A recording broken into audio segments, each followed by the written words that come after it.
Welcome to Tactical Crouch Podcast, episode 181, the Overwatch Esports podcast, where breaking news of things happening in the esports space happened like 30 minutes right after we finished recording. And now I completely know how some of my colleagues in the Overwatch space feel as well, because I don't know what's going to happen today, gentlemen. After we finish this recording, there's probably going to be some major roster moves that we're not even ready for. So I think maybe, this is what we do. We start like half an hour late today so that we can finish half an hour late. And then we'll see right at the end. I'll even pause for like 5 minutes. Like, guys, just a couple moments of silence here. Let's just wait, refresh Twitter a couple times, see what updates we get, and see who retires and maybe rejoins the roster. And maybe we'll get lucky. Yeah, I feel like it's just Atlanta to make a move. It seems like all the teams that didn't play. So who you want to make a move on? Not who I want to, but who it feels like is next in line to go. And thanks for playing. I think it's Outlaws. Again, they just did. Yeah, no, but like it feels like you get rid of hydration in order to get someone, right? No. Okay. I think that's the team looks pretty full. I don't know. Yeah. That's just my feeling on that. It's like there's a lot of people on that team already. They're like 5 DPSs. I think I mean, not they're anymore. Probably okay. Wait, which position would you want someone for on Outlaws? Well, they only have. Well, they technically have 3. Jake covers support and DPS, so he's going to do them both there. True. I don't know. They're doing good. Like, I don't think you need to replace anybody on this team. I was even surprised they got Dreamer. I don't know how this ended up being a Houston Outlaws discussion, but here we are. we're just getting into Houston Outlaws nice and early. We actually had in the show notes that we were going to talk about Houston Outlaws last, so we must be doing the show in reverse today. Exactly. We started on the Houston Outlaws. Speaking of starting, let's get the show started properly by covering the San Francisco news that we missed last week. I say missed meaning that like it happened after we finished. So like if we had finished half an hour later, we probably would have been like, hang on guys, breaking news right at the end of the episode, where I'm sure everyone had stayed towards. If you stayed until the end of the episode, good on you, pat yourself on the back and thank you.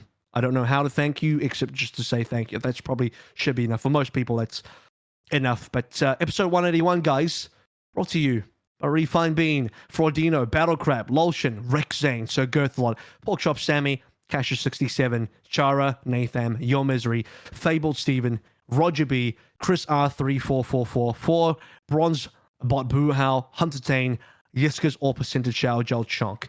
I always feel like I do an extra 4 or 1 less 4 for Chris R, and I'm just like, it's just 4 4s. So I'm going to make sure it's just 4 4s, not 5 4s or 3 4s, even though there's a number 3 there. But we're going to start things, gentlemen, with discussion about the recap of what happened in our first week of Summer Showdown, and and the roster moves that have happened.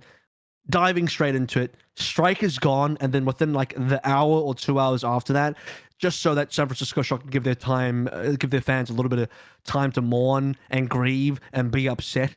It's almost strategically they waited to drop the odds. They could have probably done it in the same announcement, but they strategically waited a couple hours and then dropped the odds. Like, hey, just kidding. We have someone coming back though, so it's not all bad. Yeah, it's kind of nice that they did it that way. I definitely could see how people, would take such a big, such an integral piece of the Shock core kind of, departing. And yeah, it was one of those ones I remember kind of like crawling into bed, last swipe on, Twitter, seeing, if I missed anything, and, wiping the crusties out of my eyes, and Striker has said goodbye. I'm like, I'm sleeping. This is a dream. I'm locked in. It didn't seem real. And then the Ons thing, as I woke up, it's kind of a lateral move of superstars, but filling very, very different roles, right?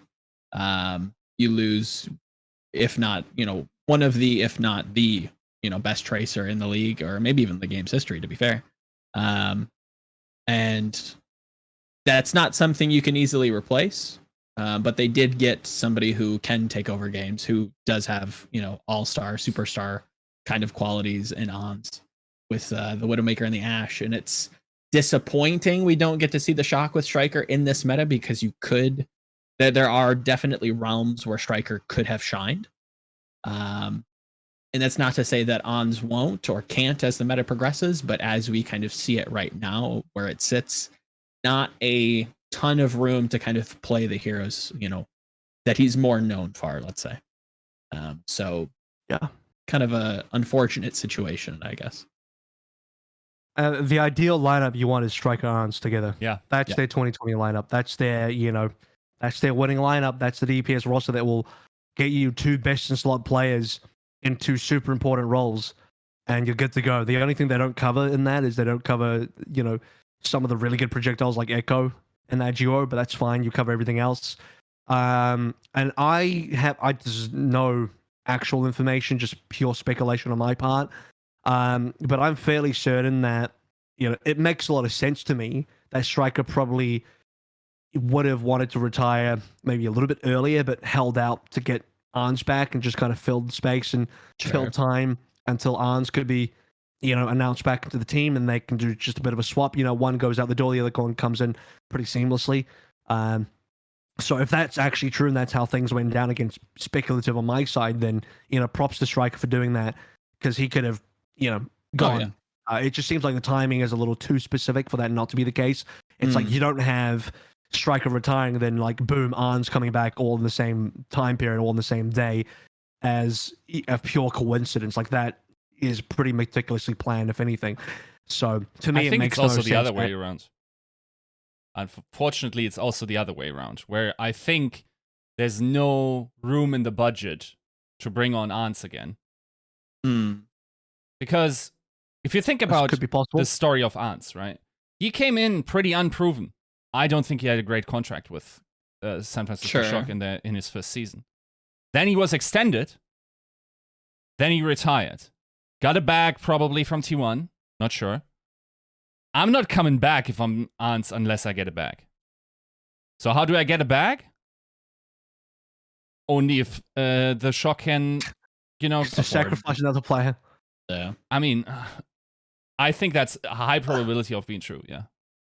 Well, what happened first? Does Arn say, I want to come back, and Shock are like, well, and there's only one way that can happen. I don't imagine Shock going to Striker or going to somebody who's like, they have a team meeting, like, would anyone like to retire for Arn? I don't think that happened. I think it's far more likely Striker says to Shock management, sometime earlier this year, hey, I'm having doubts about my career. I'm having doubts about playing in this esport, whatever, or just esports in general. We don't actually know where he's going, what he's doing after this. Probably just taking a bit of time for now. But Striker probably let his management know, I would say early enough for the management to do something about it. And that do something about it is Shock going, well, who can we pick up? Hey, Arns is not doing that much in Valorant right now. Should we just hit him up for fun? Just be like, oh, why not? Why not just like send him a DM, drop a line and see what happens? And they get the conversation started, and they're like, holy shit, this is maybe actually happening. And then that's how they work it out, and they work out the dates and time. And like, okay, Striker will play up until here, and then we transfer the salary over to Arns at this point. They just, come in and out. Yeah. It's got to be planned in some regard. I think another thing that might also be part of the conversation is, like Arns saying something like, Krusty thinking something like, okay, what kind of players do I have? Now, it is peculiar that Arns is coming back, but it's also undeniably true that if you compare the performances of Arns and Glista in seemingly pretty similar heroes, Arns is the better player for the Shock specifically. The only thing that he probably could argue is Tracer, but yes, and that's probably like part of the thinking process where it's like, okay, this allows Glista to now focus on Tracer.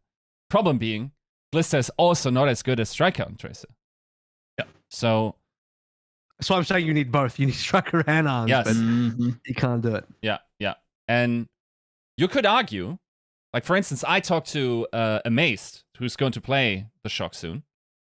Yeah. And I asked him, like, who would you rather play against? And he said, I would rather play against Arns Shock than Striker Shock. Right? And I think that's probably universally true. I think, like, because Tracer is probably more impactful hero, also in this meta, like how often are we actually playing long range hit scan at this point? Not that It's much. just the weird ball comps that You are saw running. Arn's Ash. playing more McCree than anything else. Yes. Yeah. And there is also a question if he actually has that kind of impact, right? Tracer's always been more impactful, and Tracer will continue being impactful in a sort of space where she can no longer be banned. She's safe from being banned in Countdown Cup. So for the rest of the year, the rest of the season, Tracer's in the pool no matter what. And whenever Tracer's in the pool, she's defining in the pool. She's a meta-defining hero. Yep. She is one of the most impactful heroes possible. And so, yeah, I 100% agree with, your conversation with Get Amaze, where it's like, yeah, you would rather play against the Arns version, the Striker version. Both are pretty scary for different reasons. When Arns gets a Widow meta, that's ridiculous.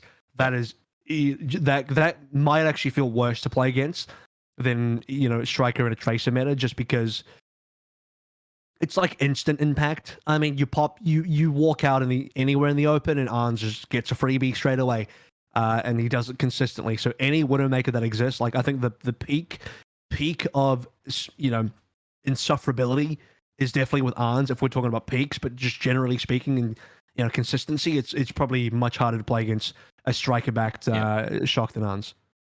Yeah, for sure. And that kind of dances around a narrative that I think has been a little underlooked regarding the Shock, and it's been the integration of Glister. Even with the matches that they've had thus far, this is a person who we've seen do incredibly good things, but for whatever reason, he is not landing. He is not finding purchase in this team for whatever reason it might be. Do you guys have any? The whole team, though. Sounds like the whole team. Oh, it 100% is. But I think even his individual performances. This week, I think it's more positional, and I'll say that's the team. But even, I think it was in May when we first kind of saw him. I think there was a very bad Dorado game for him. And that's just not like him. I think that he has a very bizarre role in this team, even looking at some of their June games where he's just like permanently flanking. And I like that, but it's just like that's definitely carried over to this month where he is just flanking. He's kind of being left alone and often either is getting dove or has to make a hero play to dig himself out of a hole. I think that still is more team centric, but this isn't the Shock. They don't do this. What, like, where has it gone wrong that you're having such a talented player kind of play one position and one position only and just kind of flail about? I mean, he's got the hardest job, one of the hardest jobs to do. Agreed. On any team, which is to fill. You've gone from filling Arns' shoes to filling Striker's shoes. It's like this guy is a career, at least on the Shock, career shoe filler, and unfortunately. Yep. No matter what pair of shoes you try and fill in, they're always like 5 sizes too big. And that's no slander against Glister. I don't think anybody, most players could not comfortably do that. Unless you're like, buying over a Prophet or something. Yeah. And don't worry, that might have triggered some people. That we're going to get to the Prophet discussion a little bit later. As we usually do. But it's tough. It's tough for Glister out there because he also had a positional thing where to start with he's like, okay, well, he's the scan guy, or he's meant to be, and then he didn't play it, and the Violet ended up playing that, and we all remember what happened early on for Shock, and Glister was trying to fill into that position, and now they're doing a bit of a 180 and be like, okay, no, well, Glister, now you're the Tracer guy because Striker's gone, you have to be the Tracer guy now, you're filling Striker's shoes, and that's just equally if not tougher job. And he's having to switch focus because there's not a lot of players in the league that I feel comfortably fill, and Phil's probably an understatement, like anywhere between super comfortable to master. Like no one's super comfortable. Very few players are super comfortable on both Tracer and like hard hit scans. Like name the players who are super comfortable with it. It's like Leave, who plays Tracer and McCree and Ash and a bunch of stuff. Flitter's not even that he's not because he doesn't play McCree. McCree was not good. Yeah, Flitter's not like he was known for Widowmaker like way back in the day, but I don't think he's touched that in a long time. Not even Prophet. Like Prophet doesn't even necessarily fill all those positions as well. So it's like that single position is mega tough to Lip, play around. So, Lip might be, yeah. Lip's probably one of the other players. Lip and Leave, double L's. You see, as your name has to start with L to start with. And there's I'm sure there's others that I just can't think of at the time at the moment. But I'm just saying that's a very unique kind of position team where you're very good, more than comfortable on a Tracer and also then on a McCree. And I'm not expecting Glissa to do that, which is why it's hard because like you can't have your focus being hard hit scans and then 180 down to Tracer and expect that to be pretty good. Even though I think he's had a good showing on Tracer so far, it's just going to take a while before that becomes any level comparable. And I don't think it'll ever be Striker because it just won't. Like maybe it will, but probably not. Like who could ever be Striker again? Like that's just who's gonna bet on that as a height to try and reach. So, Agreed. Yeah, there's legitimately nobody that could rival that level, right? Like it's... no, at least you wouldn't place a bet on it. I think there's a possibility that maybe there's some contenders talent that plugged into the right team maybe can be or achieve that level. But yeah, it's not something that's probable, right? To his credit, I thought that during this week for their matches, I thought that specifically during the Glads game, I thought that him and I believe it was Smurf specifically had a quite good synergy, but it felt like they were the only weapons on control that they could really rely on. Everything else past that point was just kind of a flailing, leaving whether it be Ons on hit scan or Glycer on hit scan, just kind of on an island, often abused, kind of just caught out. And not having them, immediately in the front line kind of definitely made an impact on how much value enemy Winston's got. But yeah, the synergy there for his Tracer has been solid.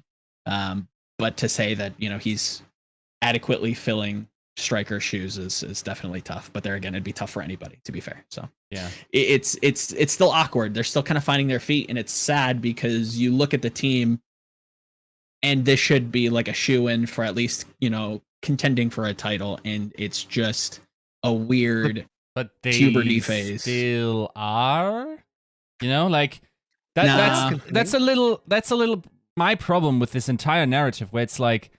It's so doom and gloom. This team is still 8-2, dude. Like, what are you talking about? Yes, they flunk out those tournaments things, and of course, yes, like I was very quick to just like announce that their era is over. They're not as dominant. They're not a bad team, dude. Actually, they're a good team. They're close to a great team. So I don't know, like the level of scrutiny is only contrast against the. Yeah, I get it. They want the three-peat. Yes. But at the same time, like, only put it onto the players when there's a viable arguments in terms of like is letting definitely a lot not of coaching talent go as well. Agreed. The organizational stuff could be different. The environments, the metas. Like, let's 100%. Not talk about the theoretical, just like variance, like how unlikely it was for the Shock to be as good in these two metas that. Could also just be happenstance, and it's not hitting this season. Like there's so many ways to find viable arguments as to why the Shock is experiencing the performance that they are, which again is not terrible, but like I don't know, like if I would necessarily, especially this focus on Glista and Nero is so weird, dude. Like, individual performances. I think you have to kind of FD God. Walk. I mean, yeah, Violet did play Brig. I'm just naming all the players that are always within the fans' line of sight. Just always within the crosshairs. That's the weird thing as well. Like everyone focuses on the new players. Does anyone think Violet plays the same way he played last season? He's not an MVP level caliber player at the moment. But I think that's more. I think again, a lot of the individual like critiques can be put on the team as a whole, as you aptly said. None of the criticism, at least from our neck of the woods, I will say, is individually focused. It's more of like, how is this person not being integrated? What is going wrong with this team? Why are they not coordinated anymore? What has happened? Like level of thinking that rivals like building a Lego castle. It's like, well, I had these building blocks, and last time I built this castle, it kind of was stable. So this was the Ants block, and this was the Choyobin block, and the Smurf block, and the Super block. So which blocks are new so this castle is not, like holding up? It's the new blocks that are breaking. What's actually broken is like the violet block is not fitting into the rest of the castle, as is like with the same. I would even argue that the main tech position is also not the same iconic situation. Sure. Also, there's like you're building this castle into like people having wrecking balls ready to just like kill your castle all around the league, where there's like 6 teams that are legitimately like the same the same level of your like talent level, unlike it was in the previous seasons, where it's like 2 teams that can sort of like get there with their innate talent, but most of the time they have like 2 bad players. There's like 6 teams that don't have bad players anymore, bro. Like, it's true. Wake up to that reality. To add on to your Lego analogy, and then the Shock fans step on the Legos and they get upset. They're like, "Oh, I stepped on a bunch of Legos." Yeah. Also, I was very amused. That's the first time. I don't even know why I'm amused by this. First time I've ever heard like a German accent with a lisp. I'm like, that's just I've never. That's quite no. That's esports Slavo Zizek. Oh. And I'm going to summon him. If you don't know, it's not a big deal. He does this from time to time. You know, to summon Mr. Zizek again. What do you say? What do you say to me having the Shako 0-4 this stage? What you say? This is stupid. Hang on. This is complete horseshit. First of all, they can't go 0-4. Why not? Because they already won a game. Oh yeah, they did beat London. I already kind of mentally checked that as a loss, anyways. It kind of was, you know. It kind of was a loss against London. Nobody won that game, if you're being honest about it. That's true. I mean, nobody will get this reference because, like, nobody's lame enough to listen to Slavoj Žižek in 2021, but whatever. We try. A researcher at the Department of Philosophy of the University of, I'm going to get this wrong, Ljubljana Faculty of Arts and International Director of Birkbeck Institute for the Humanities of the University of London. There you go.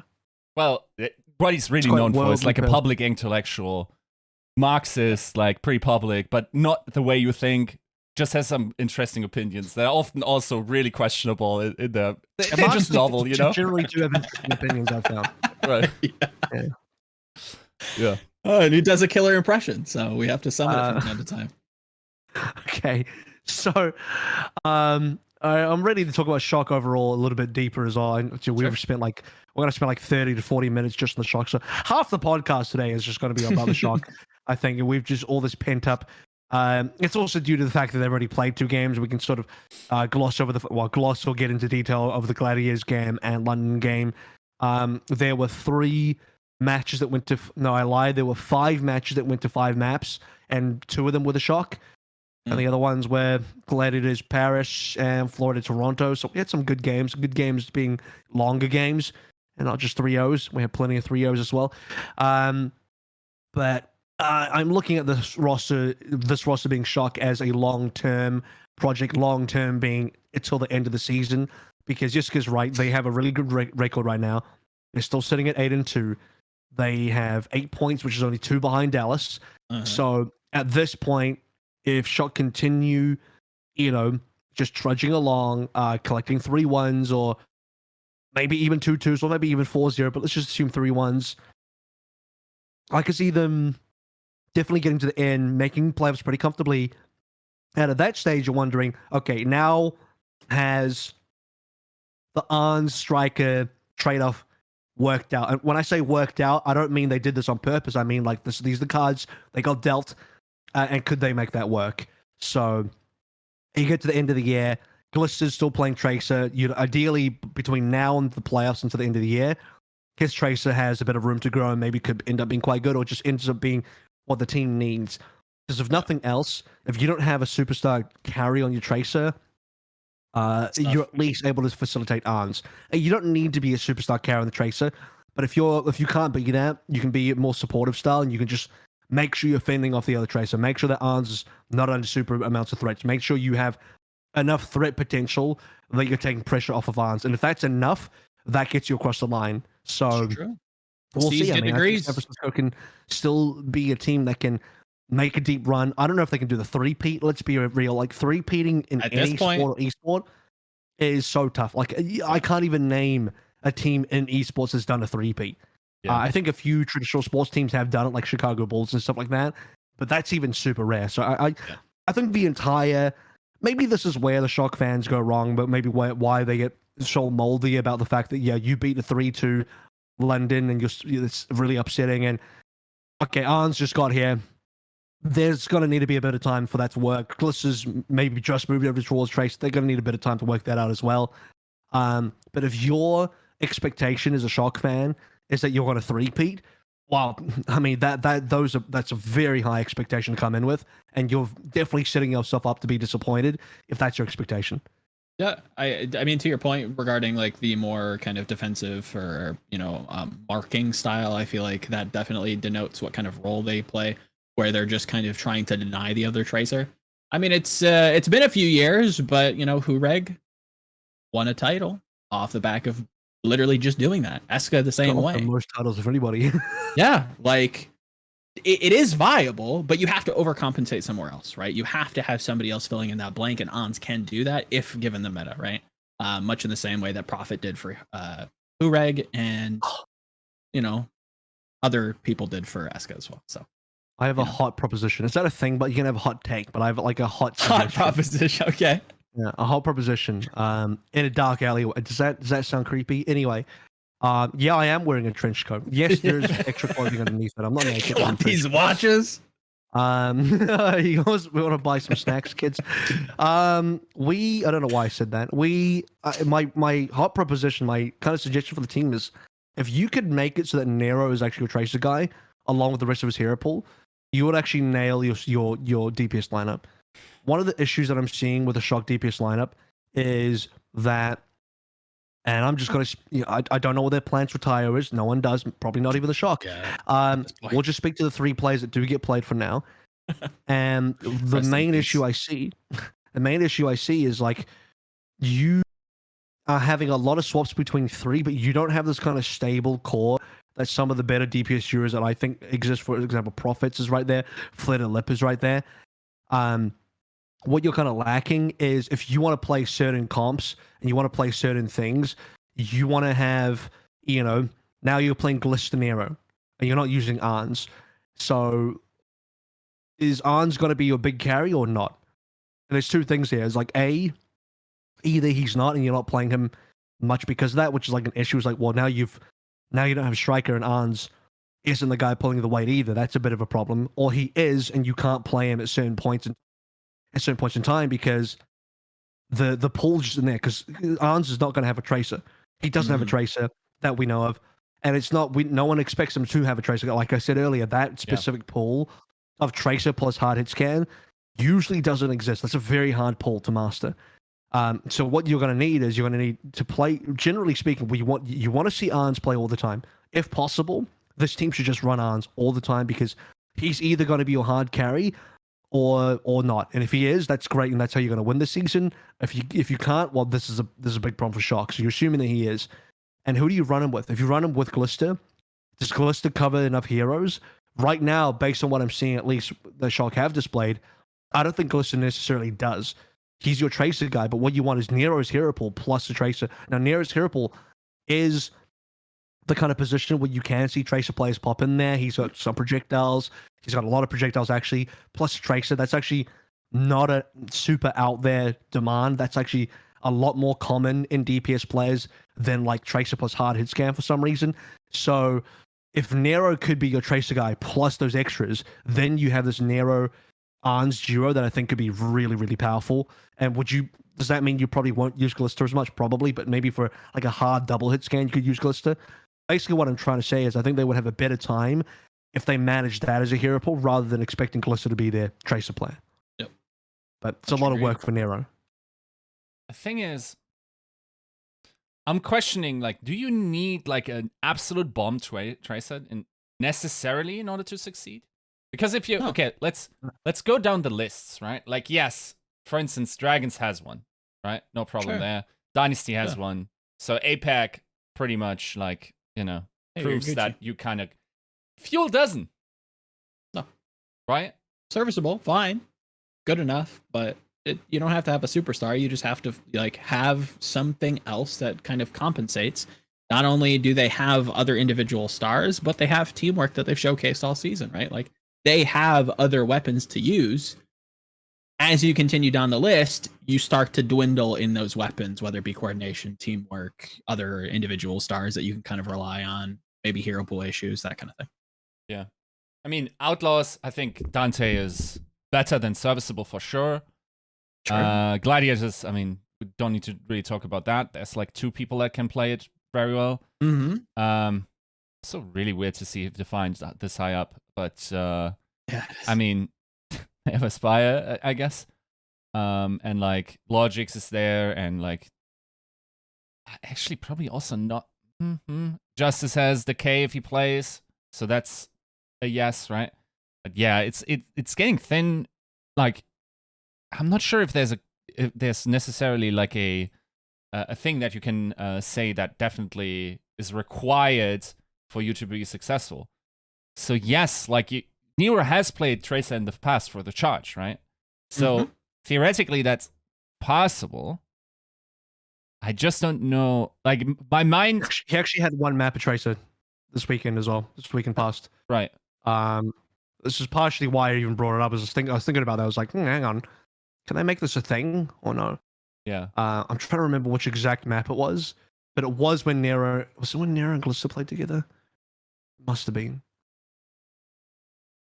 This is why I always, to answer your question though, like, no, you don't need a god tier Tracer. That's why I'm saying, like, even if you had a passable Tracer that ended up playing a support style to facilitate another player, that's enough to win.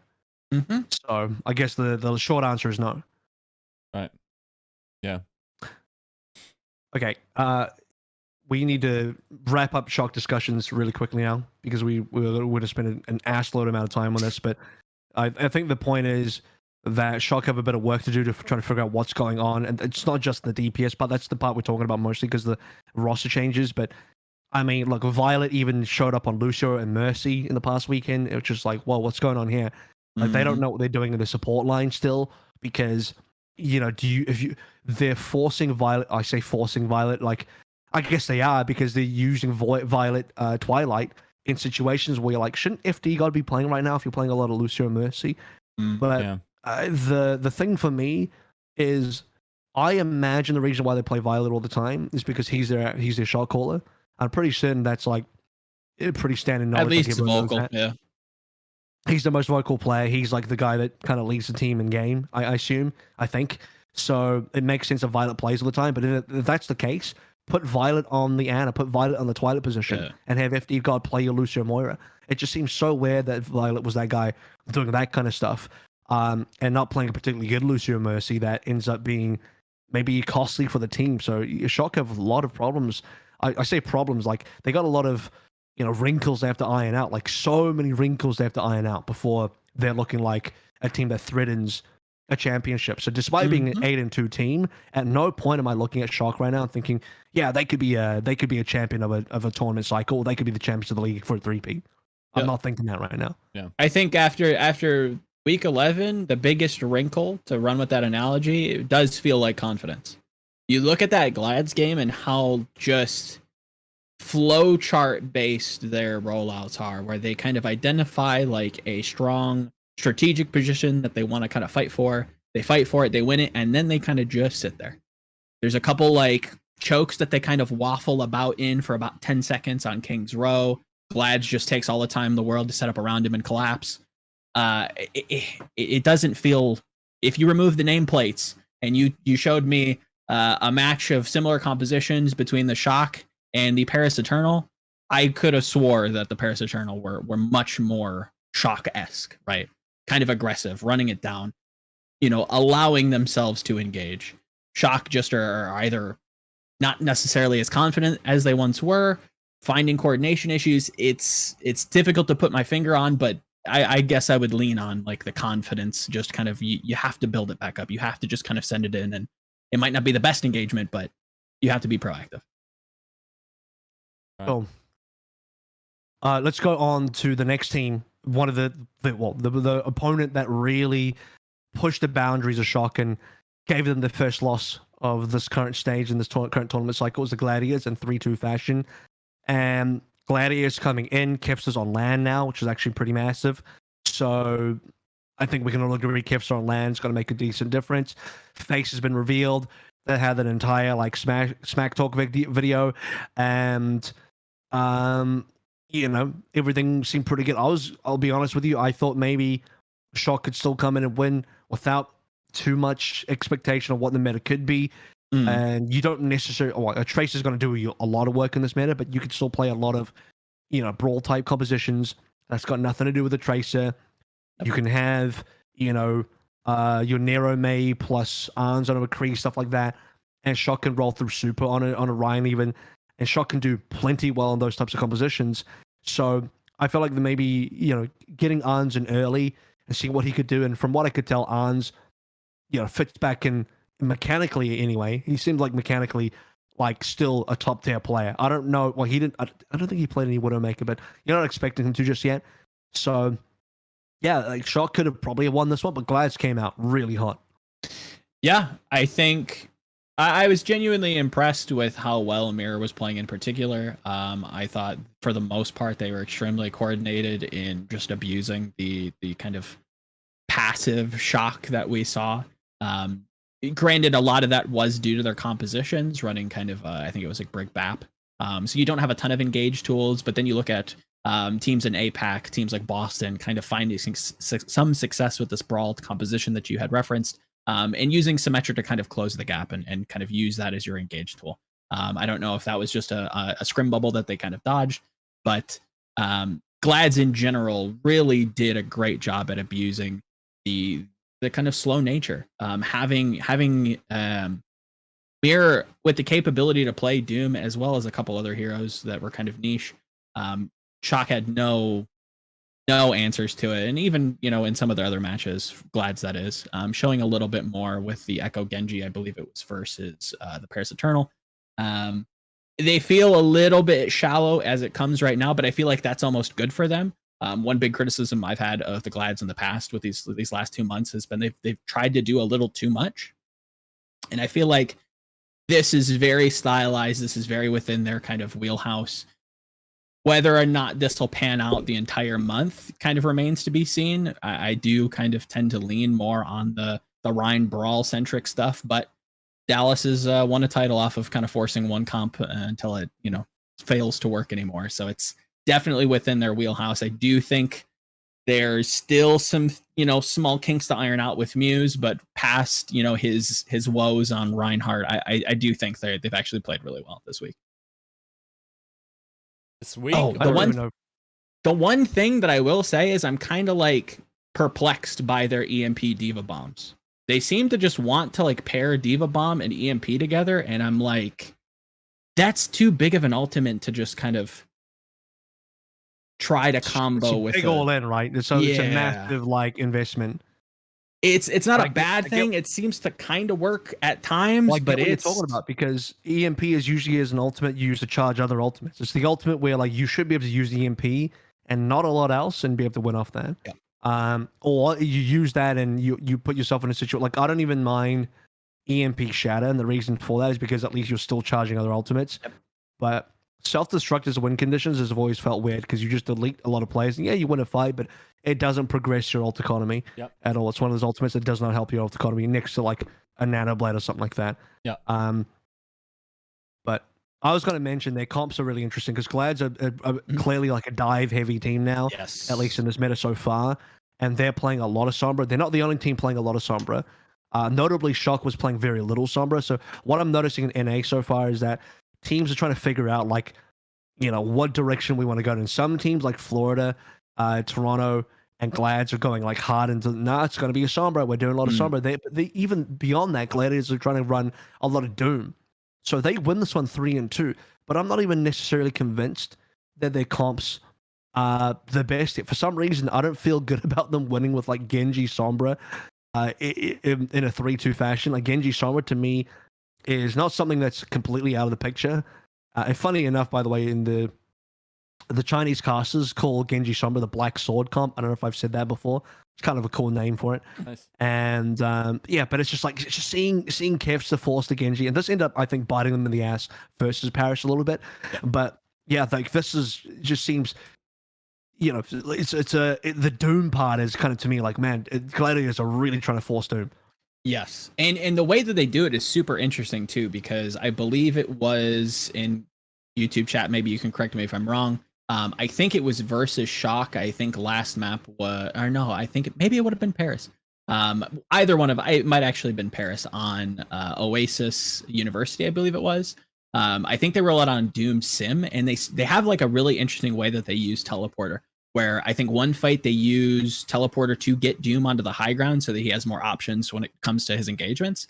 And then I think towards the end of the sub map, I think they use the teleporter to almost do like an anti-TP shatter. So they send everybody but the Rhine through to try and get the enemy Rhine to turn the shield and then shatter. It doesn't work, but like the kind of creative Glads narrative is still very, very strong with this team. Whether it be, as much as I kind of nitpicked on it, the EMP bomb, it's definitely a bomb that is Diva bomb. An ultimate that doesn't get a lot of like love. It doesn't see a ton of like set plays with it. You kind of throw it. Divas have gotten extremely good at finding little like Bomberman areas where you have the most surface area to kind of catch people, but you don't see it often used as a win condition. So it's again, very creative team, not doing a whole lot in terms of like compositional, wideness to kind of. What does this have to do with YouTube chat? You mentioned YouTube chat. It was more the specific map that I'm kind of thinking of. I have it like in my memory, but I don't remember what opponent it was against. But okay. Somebody can correct me if I'm wrong.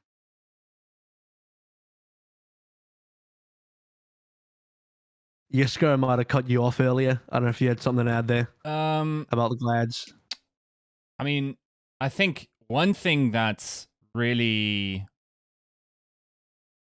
was telling about the interview I did with Mirror is that they really want to force, like they have now also bought into this idea of like playing your own playstyle. You know? Like that seems to be like sort of the theme of this season, right? It's interesting how that idea has developed from like it's just Chengdu that plays their style in season 2 to now everyone's seemingly like even the best teams embracing like not meta but like their own like sort of flavor. And I think in that sense it makes sense to play Mirror as much because don't know if there's a better Doomfist in the Overwatch League than Mirror at this point. Sparkle? I mean, Sparkle, Jinmu. Forgot about Sparkle. Yeah. There's. I'm not sure. I mean, he's up Sparkle there. is considerably better than Mirror. We'll see. I mean, I'm the biggest Sparkle Doom simp out there, so you don't want my opinion on that because I'm just going to say Sparkle's the best Doom in the world. Based on historical evidence, I would say is, but we'll see in 2021 whether that continues or not. Mm-hmm. So he's also spread thinner now, and to be fair, feel like that's also true for Mirror a lot of the time because he has to sort of pour into these positions like behind these star player DPS that they can't fill or can't fill at that. Is he very point spread thin, or is he just kind of right where he wants to be, where he's kind of playing these niche heroes that they don't necessarily if you think about have? Mirror, like he played Zarya for them, he even played support for them once. Then like he has to cover hit scan and projectile heroes. Mm-hmm. Yes, like his DPS partners are also pretty flexible in that, but at the same time, like it still feels like he's second. Like he's the guy that fills, and Doomfist is the first time they play around him instead of him being the second fiddle. Agreed. I think Mirror is, and ironically it's his name as well, but he's kind of like Kev's clone in hero pools in some ways. He doesn't cover every single one of Kev's heroes. They don't cover each other's heroes perfectly. But it's almost, I see this as almost like a Doha Sparkle type of relationship as far as hero pools go, where they cover a lot of each other's bases. But Mirror and Kevsa probably step over each other's toes a little bit, like quite a bit less than Sparkle and Doha do. Where Sparkle and Doha clearly overlap quite hard on several heroes.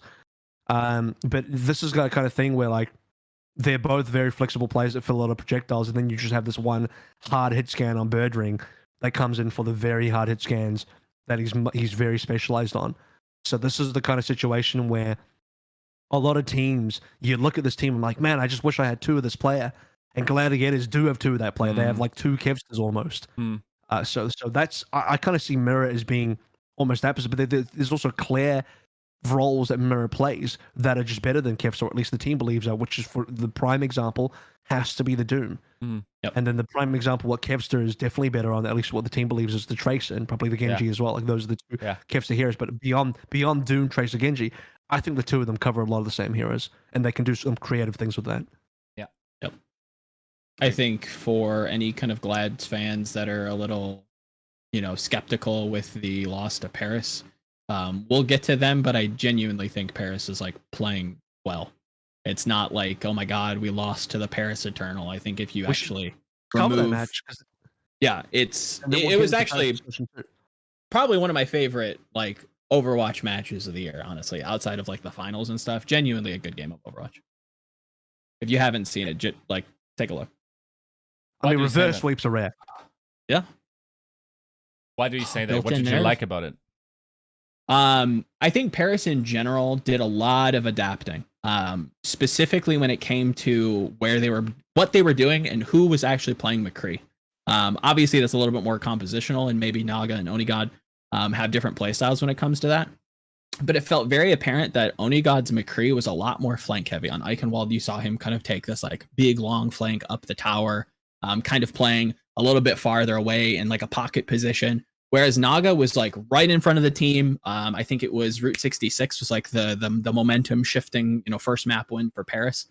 He was up in the like the team fight in the front line, giving Muse a really, really hard time kind of finding an entrance into these fights, getting a lot of early bubbles out of him, which leads Paris directly into that. I thought Don had an extremely solid game, kind of, again, adapting on the fly to figuring out what they needed to do, especially on Eichenwald, swapping the ball on second point, being able to be that objective threat. You look at something like that versus somebody, Glads to a degree kind of have their home at the moment with the Sombra Doom, with the Genji stuff. Or you look at the Shock. I hate to kind of rail on them again, but again, just kind of stuck in the mud. They're not entirely sure what to do, so they kind of just run the same thing all over the place. And then you have a team like Paris who's kind of not floundering at this point, but maybe underperforming or overperforming based on your expectations, but doing well and adapting all over the place. It feels, again, I hate to abuse the narrative or the analogy of playing Overwatch, but they feel like they're actually using the roster. They're using the hero pool available to them and doing a lot of good with it. I don't think that those first two matches were completely one-sided either. And neither was the whole series. Like, it was a close series by and large, and yeah, it was a solid game overall. Like, very, very good. Yeah, the first two maps in the series? first two maps, it didn't feel entirely too like one-sided. Okay. I felt like Oasis was Glads dominated, but I could see the other side of that as well. I'll be honest, it looked like it should have been a 3-0 after the first two. Yeah. To be really honest, would you disagree with that? Would you? I mean, because it sounds like you're saying, like, probably not. You're like, it wasn't that one-sided, which means you're not super surprised by the reverse sweep. Not to say that I wasn't surprised. I think it was definitely, especially early on Route 66, it was a tough go. I think their second submap on Oasis was a little bit more dicey just because it played, I believe, if memory is serving, more into the Mirror Doom, which they really didn't have an answer to. I think on Route, was it Route or Junkertown? They didn't play Junkertown, so it had to have been Route. I think Paris felt like they were playing a lot of May, and they weren't finding a ton of success with it. I could be mixing that up with other game. I don't remember. Yeah, I felt like Oasis wasn't too one-sided. I think they had one map going one way. Eichenwald was fairly competitive. I liked what I saw out of Paris. Maybe I came in with low expectations. But overall, yeah, I thought that this wasn't out of the realm of possibility with where I kind of evaluated the Gladiators at, kind of not a dice roll team, but not a team I was really extremely confident in. And then Paris kind of being a little bit more plucky, being the European super team, if you want to call it that. Been pretty impressed with Naga. There's only one other European team, and they haven't won yet. But that's the one you kind of expect. I mean, depending on who you ask, that's the one you expect to do well, and I don't think many people Pre-season for sure. Yeah. Now the expectations. Now it's I will say shifted completely. The one player that's maybe surprised me, and maybe it just surprises I haven't paid enough attention. But But honestly, only God coming in on Tracer of all heroes, when Soon has been your Tracer guy in Paris forever, and then you've only got on Tracer. I was like, kind of like, hang on a minute, only God's playing Tracer now. But that's really important for the hero pool flexibility, because I think it's dangerous to have a situation where, like, well, we can't play Tracer unless Soon is here. Because I don't really know what Soon as the rest of his hero pool looks like. I don't think any team can afford to have a Tracer specialist either. Like, that's kind of dangerous. Yeah. I'm not too sure if Soon is, but I see him being subbed in to specifically play Tracer. So the way it comes off to me is that it seems like Paris are using him like a Tracer specialist, which I just think, like, that is such a weird way to play Overwatch. And what Only God's doing, and this is one of the other players, is actually playing hard hit scan plus Tracer and good enough to beat the Gladiators. In a unique kind of way, because you're not getting at that out of Naga. Naga's like a hard projectile player. I don't know if he does Tracer. He's like the opposite. He's really, now the way Overwatch League is at the highest level, most projectile players, these flex DPSs, they have the widest hero pools, and I think that is maybe the hardest position to play in Overwatch League right now, just in terms of the requirement of what you need, the prerequisites of like what needs to be on your resume to be able to play in pure hero pools and mastery over all these different disciplines.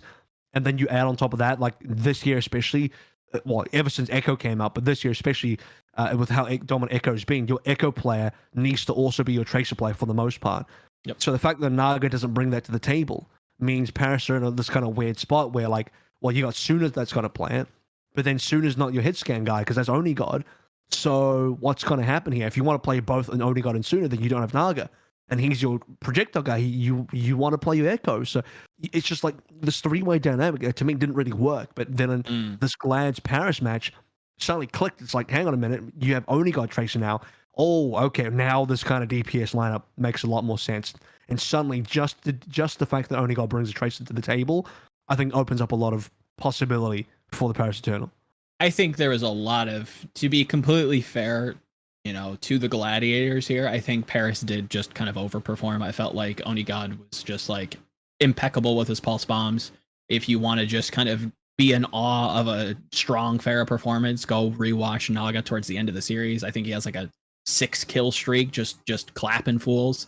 And then on to top it off, on that last map, which I believe was Nepal, there's a point at which they flip like a 3v6 fight off of Naga, like identifying that the team is down 3 members, but chooses to Blizzard anyway. And then Oni like comes in with the sim and just cleans house, and they flip this fight kind of like a Shock or Titans-esque in 2019, just investing into these fights that nobody in their right mind would tell you to invest in, right? Like some blockchain. I just invented my own cryptocurrency shit, and they come out on top. And it's like, you look at that, and it's dangerous, it's risky, but if you can consistently do that, Paris Eternal, that's dangerous. That's some good Overwatch. Yeah. Am I the only one that also looks at the Paris roster and thinks like, I'm just liking all their positions right now across everything? It's like Only God, Naga, Tuna's like all pretty good. Dan and Vistol have worked well. Vistol has been surprisingly good. Dredro Khan, like this has been good. Like Neptuno's a historical player, but I think Dredro's been an upgrade here. Khan's been good 100%. Since day one. So you just look at this Paris Eternal roster and it's just like, I'm liking every single position. It makes sense why this is now the EU super team. Yeah.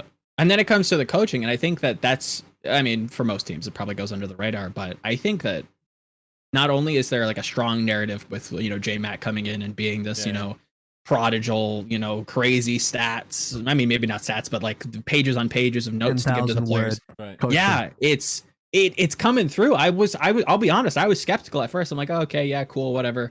Like, let's see what happens. And this team looks prepared at every point in the game. They're like, okay, cool. The cart stopped on Eichenwald B kind of halfway through. We're not going to be able to press through. So I'm going to send a ball to kind of play objective. I'm going to have to swap up my tanks. It feels like a very dynamic team, which, in my opinion, is a strong, sign of confidence that they're going to do well. And yeah, it's nice to see. It's nice to see good Overwatch. And I think Players is playing some good Overwatch. Yeah. I think one aspect that Amazed highlighted with me is just that they are so hungry, and like the circumstances they are under, like okay, ignore like that they already don't have like the most resources and they don't have a team house and whatnot, right? Sure. But then there's also the COVID situation with Dan and like having to rotate scrims there, that type of stuff. I think Amazed himself wasn't feeling great over the weekend. It's like that seems to not matter as much. And the justification for that is that this team is legitimately mega hungry. Like, Amazed explained it to like, basically like this. Okay, I'm going to add a little bit of my thinking there, and then add the Amazed on top, right? So let's set up Overwatch League. Nobody gets an Overwatch League unless someone lets you in. You're knocking at the door. You could be the best player in the world. Unless someone says, yes, I'm signing you, you're not getting in. There's no position. Like, Dia is the best player in China by the performance he had in like throughout the contenders. It doesn't matter. He's not let in, right? Now suddenly there's an organization that, I mean, sort of says, well, you're coming in because like we can't afford anyone else, right? And these guys are so hungry. Like, yes, Only God made it before, but like, let's not pretend that that situation at Dallas was any better than like it wasn't really like the destination you want to be when you're the contenders player that has been grinding it since like 2016 or whatever. Yeah. So like everyone there is super driven and has also eaten crap for a lot of time not getting in. So now you got your opportunity, right? And now you also have this, like, you have like a fabric of like everyone being this, with Neptune also being out. He was like the only real veteran on that team, if you think about it, right? So now it's like underdogs galore for everyone else. Yeah. Right? Very much underdogs. It's just Only God that's been in before, but like you said, that situation in Dallas is, I mean, unenviable. I think Suna as well, but I mean, let's ignore that. It's basically contenders. Oh yeah, and yeah, the Vancouver situation is again unenviable. Yeah, so I mean, you forget about that team sometimes. Like, they're like rookie 1.5s, like a rookie and a half here. Right. Like they're not, but they kind of are. Like this feels like their first like real team, real shot. And to add to like the hunger here as well, it's like not only are they just popping shit from everyone, especially preseason. I'm like, yeah, I was part of that, but it goes as far back as contenders where they're playing second fiddle to British Hurricane the whole time. Like these were all the offcuts. Outside of guys like Suna and Only God who went over, which like, you look at the rest of the roster, it's like these were all your EU offcuts. They weren't even the super elite tier, mile high club British Hurricane guys. The aeronautic puns are included there. It's just like they were playing hard second fiddle to that, and they weren't good compared to that because British Hurricane dominated so hard. And now they come in and they're the better EU team by a long shot because I look at Paris now, especially after this Gladiators win, this reverse sweep, and reverse sweeps are mega hard to do. It's hard to do. As like a solid mid-table team. Paris right now are so solid in the mid-table that previously the narrative for Paris was like, oh yeah, they're like the best team out of those like Joker teams at the bottom that don't win. They're like the best out of those, right? They're the best of the worst. And now it's like, no, not even close. They're way above that now. They've elevated so far beyond that like Paris can easily go to Paris. To me, another type of team that compete alongside the Torontos, the Bostons, maybe Washington, depending on where they are, and they could reach further up and potentially even challenge higher. And I wouldn't be surprised now if Paris. I mean, what's their scoreline so far? Can they make some? Can they make the knockouts? They're 2-2. Yeah, they're 2-0. Well, I mean, knockouts for Yeah, they're knockouts. So they're 2-0. And what are they got to get? They got Vancouver, which is a freebie. Yeah. And maybe they lose to Shock. Maybe they beat the Shock. This is the thing. I have such a belief in Paris right now. Yeah. Where an injured Shock could definitely lose to this team. Like Shock lost the Glads. They just beat Glads. I'm not trying to do too much transitive property here, but there is a world where Paris go 4-0 at this stage. I'm not even kidding. But at minimum, I think they go 3-1, and 3-1's more than enough to get you in. Yep. 100%. I think that Shock game, I have it going a very specific way, but it's the Shock. Anything. Can't necessarily count them out just yet. But that Vancouver game is, that's one-sided as it gets. So bare minimum 3-1, like you said. That's a ticket. Unless anyone's got a final thought on the Paris. Speaking of counting out here, we're going to move on to London as the next team. Last thing on Paris, I feel like, and this is kind of a question for the both of you to maybe quickly answer. Is this your success story for the season? Yes. Like no expectations, just crazy performance. That's the Valiant of this season, pretty much. I was gonna go 2018 Philadelphia Fusion, but yeah, that works. I mean, guys, I think the success story of this season has been the Dallas Fuel, but yeah, we'll go on with Paris. We'll use that one as a acceptable answer. It is. I mean, it depends on what you. But that's the problem. Like, whenever people like, for instance, that's why I vehemently disagreed with people calling like, I don't know, Moon or whatever, Moon like coach of the like year. KDG or whatever, coach of the year. It's like that's a different like.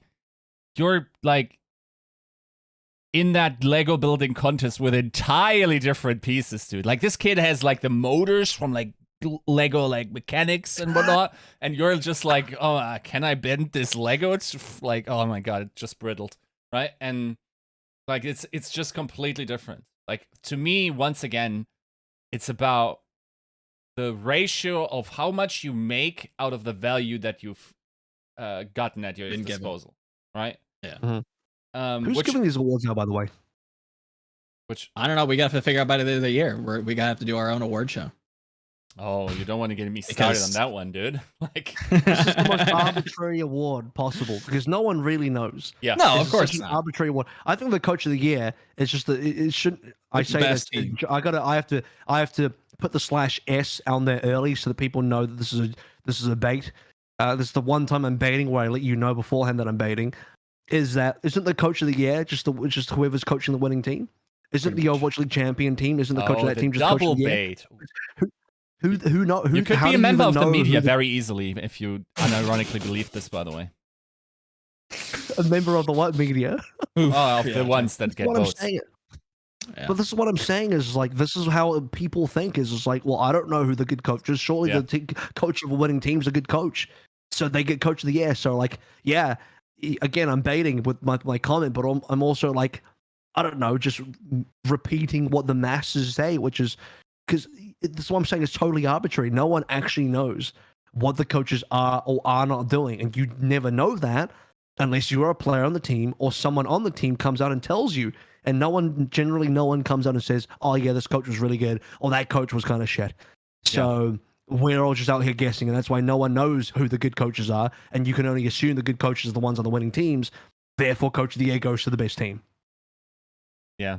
And for me, like I always try to subtract like whatever base level I assume like the on paper roster is able to play. And there's definitely coaches that make that worse. So I take that into account. And like that's why like I think the only feasible way without being in the room while coaching happens is to look at the base level of the team and then go, is there like has the coaching staff elevated that? By the way, coach of the season, once again, needs to basically mean coaching staff of the season. And then you make the head coach the person. That's the funny thing. Like, I think, for instance, for some weird reason, now J-Mac would get a lot of votes just because he's like so extraordinary and like weird in what he does that caught attention. And also, by the way, like Paris Eternal play the media game also pretty well, and the PR game, especially Avala. So, yeah, I guess I get it that it's hard to judge, but like you gotta have a solid baseline. Award ends up being popularity as well, right? So yeah, true. Yeah, it's just a popularity award. It's like, who do I like the most? Who are the most popular stuff? All right. Thanks, Joe, for that 10-minute tangent. As so we've barely moved through this, guys. We've like been very slow today. We've like covered half of NA. It's an hour in. So London are the team that was promised that didn't end up. That's still, I mean, they got Sparker in. Yeah, he's looking pretty good. Shaq Sparker duo could be pretty hot, and the Tracer meta especially. I don't know what else Shax is playing. I don't know what his whole hero pool is, but I have a similar problem with, like, if Shax is being used the same way Soon has been used, and you just have this trace of specialists on your team, that's going to be an issue. I would love it if, like, if London, we'll just start with the DPS line. If you want to run Sparker and Shax, just run them the whole time, and Shax can just play, you know, some of the other heroes that otherwise Blase would come in for. But I think they want to trade a bit more Plague Time. Blase's also got some projectile picks. That's also a Doom there as well. I think London's a team that wants to play some Doom. But London, otherwise, aside from that shock game, which it's hard because part of me wants to be like, man, that was a good showing from London. Part of me also wants to be like, man, wasn't a great showing from Shock, which then diminishes London's 2-3 part of it. And this is where you know you're kind of clutching at straws, because usually that happens when a team scrapes across the line and they win. So if London won, you'd be like, well, but Shock didn't play very well. But Shock still won, and you're still like, well, but Shock didn't play very well, and London got 2. So it's like, you know, it feels like you're really clutching at straws to try and justify the 2 maps that London got, and then on top of that, they lose to Paris, as if it wasn't enough that Paris were the better team now. Paris are like, we're going to beat you in the head-to-head as well, to just really rub salt in the wound. Yeah, it's tough. I hate to set the sail and just, you know, Viking funeral it, but there's so much ground to make up. Maybe they could be the team that does like the justice of last season for the playoffs, but even making that, like, the play-ins at this point is like next to impossible. They're improving little by little, but like I said, the ground is just too the delta is just too big. It's insurmountable at this point to try and make a play-in race, and it sucks because there is a lot of, you know, good pieces about this roster. I think they took the Shock victory as like a moral victory, building a lot of confidence, but how far is exactly, they didn't win, but I think that should do something to this team. Being able to take a team like the Shock close, however you want to spin it, at least in the players and the coaches' minds, you know, that is fuel to kind of keep them going, right? To say, okay, maybe we're not done just yet. I think there is something there to be said. Obviously, we've spoken about confidence in this league ad nauseum, so it should hopefully put some wind in their sails, but it's so hard to see them like succeed in the future. It's tough. A lot of things need to change. Yeah. And I think, like, looking at ahead of their schedule, basically, like, they could maybe have a good countdown cup.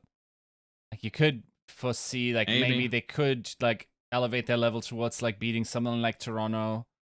Paris, then again, is hard. Assuming Summer Showdown's gone? We're assuming it's 0-4 then? Because you're already talking about Countdown Cup, right? So yes. 0-4 for now? Okay. Yeah, they've got Justice in Atlanta. Maybe Justice. We'll get to them. Yeah. Maybe, but that's so even... So like Vancouver, who else Vancouver got? Houston, Paris. Yeah, okay. So both teams are still going to be... So literally, both Vancouver and London will be winless until they play each other. Is that really which is probably accurate, but like that's the reality we all live in now. That they live in as well. No, like that will be kind of hype, to be fair. On the last play day, the Breadstick Bowl, the Breadstick Bowl match of the year. We need the loser of that game to play Los Angeles. Yeah, well, I want to see like the ultimate toilet bowl. Like fly them out for an exhibition at the championships and just start the show that way. Oh my god, that's the fun part. It almost feels like a little bit like European League, because like Americans won't know what that is like, but usually like on the last couple of play days in a regular season, because we don't have playoffs, it's all about like very often championships are already decided. But where it's actually like really exciting is like towards the lower bottom. Like who's getting relegated? Yeah. Like what are the matches there? Like who's getting into Europa League or like Champions League and whatnot. This match for the only victory really feels like one of those like who's not getting relegated type of things, because I mean, also an unappreciated thing about the London Spitfire is that they are winless and have been winless for a year now. Yeah, for an entire they're the new year. Florida Mayhem. What's the record? 21. many 0 and losses? 21. 0-21. 21. Yeah, they're skating, boy. That's- They are skating by. literally- Nobody knows. Literally half, 50%. Yeah. Shanghai Dragons. Damn. Yep. Literally 50%. Shh, don't tell. Don't Yep. tell. Valiant's the worst team, okay? Valiant's so bad. It's always two That's- teams, right? That's the nuts part. How are London fans getting through right now? How are they coping? Not What knowing kind that of they're coaching will they 0-21. That's for sure. That's the nuts part. Like, we have a team that's currently 0 and 21 who will likely not win a match in the Overwatch League until the last day, and even there, it's a coin flip. Yeah. And there's a worse team in the Overwatch League, dude. How, man? Shh, don't tell. Come on. If they're 21 now, and there's still, how many games is left? 6. So they Yeah. could be 0 and 27 at the end of the year. Holy Possible. Wow. It's possible. Yeah. Dude. I mean, we're already on the subject, but let's just include Vancouver. I had Florida on my list in the show notes, like just talk about second, and we just ignored it the entire time. We will get to Florida. Trust me, I know we didn't talk about Florida last week. We will talk about Florida this week, and there'll be more to talk about. But the way this is going to transition is we're going to go from the London conversation now to Vancouver's conversation, which is kind of just mirroring London, really. Yes. And then we're going to get into what we talked about, like sneaking a position into the play-ins for the end of the year, and the fact that Florida probably are the team that might not get in. But before we get to Florida, Vancouver, real quick, I mean, they're about as doomed as London at this stage. And I'm looking over towards future matchups for Vancouver. We've already established that in Summer Showdown, probably not going to happen for them. Nothing's likely going to change. And then looking forward, Countdown Cup, they have Boston, Washington, San Francisco, and then finally London. Now, even like a week Washington and a week Boston are probably even out of reach there. A week San Francisco is way out of reach for Vancouver, which literally means Vancouver can't finally get a win until they go against London. And one of those teams probably goes 0-16 next to the Valiant. So we're going to have 2 0-16 teams, one in each region here, which is kind of wild. And I mean, the only thing Vancouver have won so far is that Lynxer won their custom pizza contest. And that's about it. And they haven't gotten their breadsticks yet, right? I still don't think they've won their breadsticks. So, nope. You know, we'll see. There's a whole bingo card now. There's a bingo card meta. It feels like it's being established. Social media team's on fire. Like, at least they're making the best of that. I guess. The one thing going good for them is their social media, and what this entire breadsticks meme has been the biggest W for the Vancouver Titans, because they're sure as hell not winning the game. It's not a W on the scorecards. It's just, you know, I think it's the Pizza Hut sponsorship. I think they're getting mileage out of this, much like the Cheez-It, you know, Mind Crunch, you know, after that debacle with the stream and whatnot. You know, it's kind of memeified itself, and now, you know, they're running with it. They're running with it. They need a social media meme as well to keep the smiles going. Yeah, it's tragic. What do you do? It's one of those things that's just like, I think Yiska, you had talked about like the correlation between like money, like projected money spent versus like average results. Like, you can pay for wins. It is a thing you can do. You almost did it, but you know, we won't mention that team. Rest in peace. You have success stories like Boston. Am I on the loop here? Runaway. It's just right. Yeah. like you did is pay that for what it. you but- want to I do? thought you were saying got to pay off a team to lose on purpose. Oh, I was like, no, I'm just kidding. No, but What were you saying? I'm Yiska? not is insinuating this that. what the ownership group wanted? Because that's what you're getting. Like, it's I hope so. If that's not what they wanted, then somebody's out of a job soon, because this is not good. I don't know. Like, nothing that they've done. Like, it's just like so sad, especially because I think it feels worse because we have so many more good teams, right? Like, like a team like Boston, for instance. Last season, with a similar effort, would have probably been like in Gladiators position or something, like top 5 something, top 6 team. Sure. And now You're saying it's the like, roster this year? No, I'm saying the effort that you put in. For Okay. like, you know, Boston Uprising like has Yeah. signed pretty good players, has more budget now, scrims a ton. Like that. Huck's a genius, though. He bought the dip. He bought the dip with his like money he made selling off other players. I mean, yeah. If that was the goal, then it's paying off. But I don't know. I mean, The problem is Vancouver bad, didn't right? buy at all. They didn't buy anything. No, Yeah. they wasted money. I don't know. Like, I don't think you can really hate the season that they've had so far. No, you don't blame anybody, but like expectations in the boardroom, like you said, have to be set, right? Like you've kind of skimped and scraped. Like, is this what you want? Because this is what you're getting, and it's not really changing. And I don't see a Boston Uprising kind of macro strategy, 500 IQ. We're going to sell players and, do things to, make money to, get to a point where we can actually compete.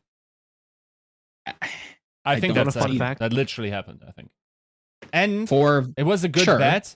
Unfortunately, everyone also got a lot better because, like let's say this. If 12-man rosters were actually way better in the context of Overwatch than whatever Boston was doing, because like that would have then expanded or like thinned out the amount of talent across many teams. And then Boston would have like been there. I think we over-exaggerated how little teams would put in. Yes, we have significantly less players in the league. I think it's like 20% less, if I'm not mistaken. Something like that, yeah. So only getting smaller. And there's also real chance, like they're close to, like, they had a couple of close calls in these games. I honestly think like they are not that far away from like being a good team. They are currently a decent team, like average team. They're not far away from being a good team, right? Like making it into like stage playoffs based on the strength of schedule every once in a while.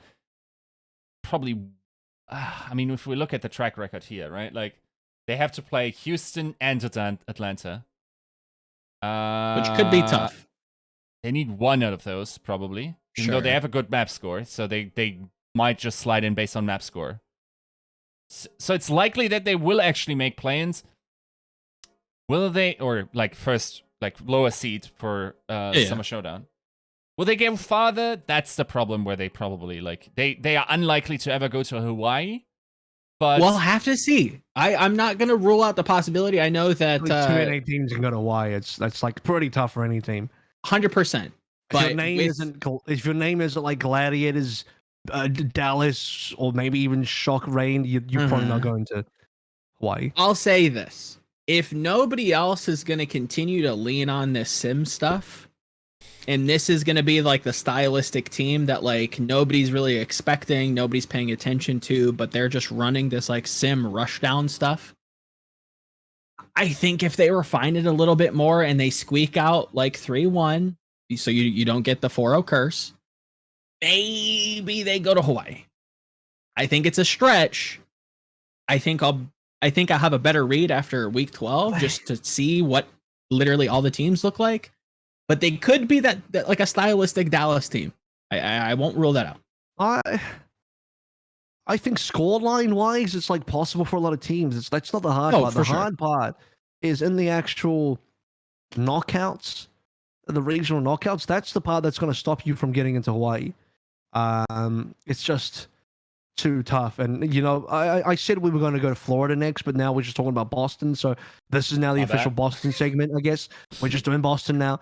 It's too hard to backtrack. We can't like halfway talk about Boston, go to Florida, finish off. Listen, Boston. Florida, you don't want to hear what I have to say anyways, okay? So just calm down. So we're just going to talk about Boston now. And actually, I had a fun fact about Vancouver that I wanted to throw in there before we moved on. But my fun fact about Vancouver is that, like, even if you look at Call of Duty League, the sister team for Vancouver Titans in the Call of Duty League is Seattle Surge, and they are also doing really fucking bad. They are like probably the worst team, if not the second to last worst team.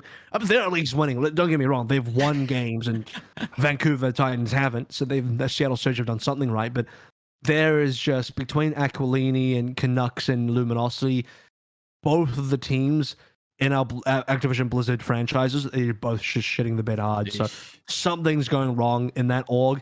I say going wrong, but Yiska's probably just accurate in saying they're just not spending the money and they're paying for what they're getting, and they're not getting too much out of it. They're paying for their position, which is to just be in the league, and that's about it. So that's all I got to say for the rest of Vancouver. There's not much to really add there, to be honest. It's, what more do you want from them? We'll see what happens in the bread bowl at the end of the year.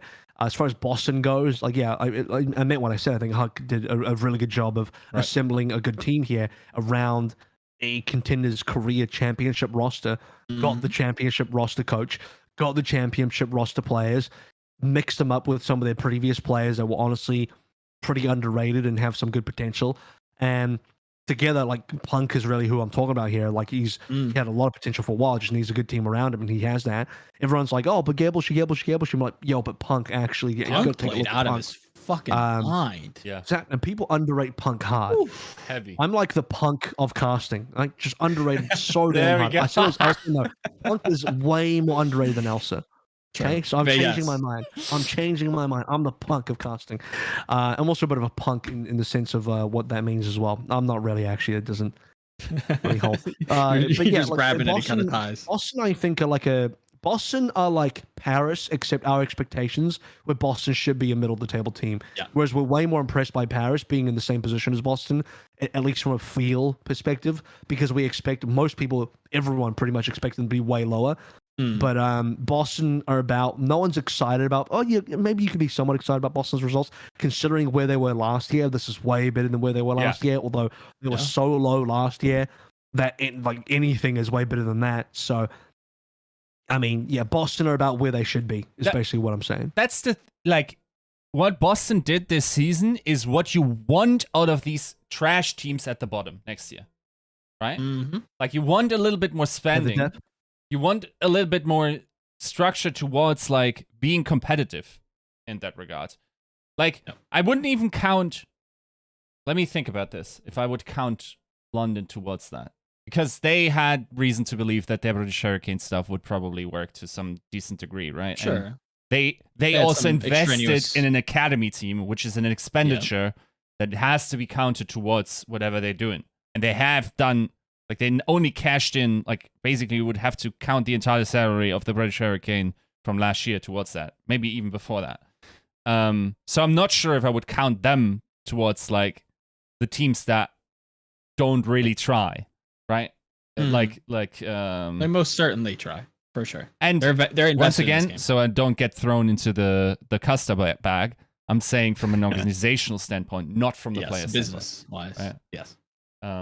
So yeah, like, I think generally speaking, the criticism that Boston had, that they always, like, are cheaping out on players and whatnot, and aren't really constructing teams to be super competitive. They beat that in that image in season 1. Then the market got more efficient. That thing couldn't no longer work. They had it proven to them in 2 consecutive seasons. Okay, we got to readjust. Like, this is now the reality. And they invested into good talent, into good coaching, and yeah, once again, like in every other season, like if they had the same approach in season 2, season 3, they would have made it way further than they are doing it right now, just because 100%. like everyone's competing big for the big age. I think that scales, to be honest. I think if you prove yourself to be a winning team, almost like a San Francisco Shock, maybe a Gladiators, I think you become maybe a player's or coach's like first choice instead of like 5th or 6th. I'm not saying Boston is 5th or 6th, but I think they've kind of inadvertently maybe saved themselves like a deep rooted narrative when it comes to new acquisition of talent that, maybe are a little skittish going to a team. Do I want to go to a Boston Uprising who for the 3rd straight season has been, bottom of the table? Or with this new Boston, mid-pack has some potential, couple upgrades. Maybe it's me. Maybe I'm the coach or the player that needs to go there to, maybe I'm what they're looking for to kind of see them, regain what they had. Yeah, most players would just like a contract. 100%. If you're out of the circle, like, this goes back to this conversation we had earlier about, like, you could be the best player. Hypothetically, you could be the best player, and you don't get it unless the team signs you. There's enough players that these players are not the best players, but there's enough players that are like not even at that level that would love to get in. And even going back to what I said earlier about like Boston just buying the dip, really that's only like applies to 3 players. Is you got Valentine, Gableshy, and Faith, and Gableshy only came in later. They kept most of their previous roster. Took Stan 1 from Shanghai, brought back I'm 37, who's part of the whole WGS crew. The player they banked on, the player that they still, to me, today is the genius of Huck is he just landed Myeongbong and just sniped that play out of nowhere. Like, holy crap, that's like he just did an arms like Widow grapple out of spawn and headshot Myeongbong out of nowhere straight onto his roster. Straight to his underneath the nose of every other team. Like, holy crap. Yeah. What a play. What a headshot. Yeah, genuinely insane pick. I think it's also like worth acknowledging that they didn't do it ruthlessly. In the sense that, like, if you were a ruthless businessman and wanted to make this team better, there's no contract for fusions or color hacks. Sure. Right? Yeah, I agree. But they sort of like, not only did they realize it would do something to their brand probably, but like they also counted on the loyalty of those players. They're not playing huge roles in that team anymore, right? And arguably, you could also find better suited talent and go full Korean in those positions and have more success, but they did it not. And that, depending on where you come from, that needs to be acknowledged. You just can't, like Dallas, Houston yourself, in the sense that you get too attached to these players. Oh, yeah. Stay too long. Right. And they overstay their welcome, even though I think neither of those players are that, like they're not taking the piss. They're not behind the scenes, like not pulling their own weight from the bench. Right. So that in that sense, it's not the same. They must provide value. Right. Somehow. I don't know exactly where or how. Obviously, Color Hex played, but yeah, they have to be doing something for this team, and credit to them. I guess my last comment for Boston, in kind of wrapping back to what you had mentioned a couple episodes ago, I am 37. Boy, howdy, this kid. I was definitely holding out hope. And you're right. This kid is playing phenomenal. I think his spacing last week was insane. Mechanically, he was there, and if he can continue to do that, Boston's scary. That's not a team you can just write off. He's one of the players that came through from Contenders. Was that good in Contenders, remained that good. So I'm just so jaded from his Overwatch League stint, and I know that's probably a lot of like the team stuff, but I was just so skittish. Play that on Toronto. It's fine. Yeah. I mean, at this point, you kind of have to. That, and he also, like, let's not forget, he got into Toronto, like, being on a tier 3 team. Super like late. A week beforehand, right? So maybe he didn't have time to develop. But coming back from that, so, like, that's kind of what the surprising thing is like, jumping from tier 3 to, like, I think they called him, like, the unofficial commissioner of the league, right? Yeah. And, like, being on that stage and just underperforming that hard. Then going back to Contenders and then like making the loop back and being genuinely good. Yeah. That's not normal. That is a special case. No, it's legitimately a Fearless level story, and Fearless was a way better player for Shanghai Dragons in season 1 than IM's 37 was for Toronto in Agreed. season 2. Right? He does not get enough credit for that story. So that's a turnaround. Like if Boston was more successful, that would be one of the guiding narratives in the Overwatch League for sure. Right? Who knows? Summer's when things get cursed. So we should spend like a long time in Boston. We do need to get to Florida. It's fine. Do you know how offset is law? Everything always takes 3 times as long as you think. Yiska? Give me a time. How long this tangent is going to be? Yeah, right.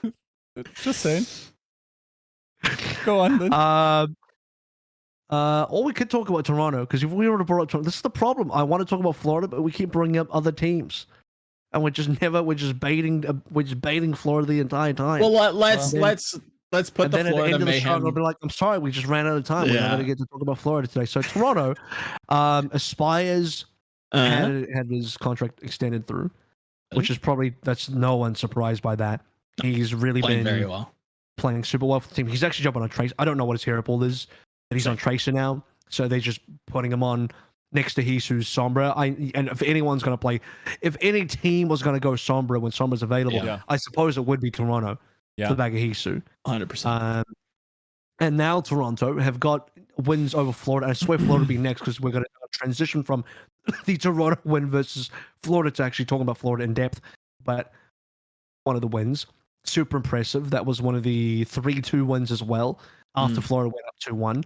and then Toronto took down 3-0 Vancouver. Like, that's not really worth talking about. Yeah, they 3-0 Vancouver, so does everybody. It's fine. But Toronto, I mean, is this Hisu Aspire lineup going to be good enough to get them forward, to get them further? It's tough when you look at their schedule. You've got Glads, who we've just kind of sung the praises of not too long ago, and then Dallas, who, when you look at what's being played, doesn't strike me as a team that's going to be underperforming by any stretch. Still has, their wheelhouse to play into. I would be very shocked to see Dallas flounder. So while Toronto did, play close, a bizarre Florida, a team that kind of feels like they're doing a lot, and none of it is good, I guess. I think they had a specific Junkertown Wrecking Ball composition that seemed to kind of find a lot of value, but OGE is not getting a ton of space created. He's dying early. I lean harder towards Toronto in this conversation than Florida, at least for now. Sure, yeah, we do need to be talking about Toronto. That's true. We need to make sure we get Toronto, otherwise Yes. we're gonna get out of order again. But basically, what you're saying is, in terms of schedule wise, Yeah, Toronto probably go 2-2 here after losing to Gladiators and I Dallas, would say so. Yes. and then they become a 2-2 team that relies on tiebreakers, probably makes it to knockouts in 6th seed or something like that. They might actually be in a weird place with Boston as well, because Boston is probably another 2-2 team. Based on schedule. So there's definitely some stuff going on there where 2-2 teams are going to have to rely on this. So map score is going to be important. The fact that Boston have had clean wins, so that Boston 3-0 versus Florida is really important, I think, as far as tiebreakers goes, because Toronto beat Florida 3-2. So this is how everything's going to tie back to Florida second as well. So just that score difference, I think, pushes Boston ahead if we're going to go towards the 2-2 tiebreaker narrative here for getting that 6th seed or 5th or 6th seed into the knockouts.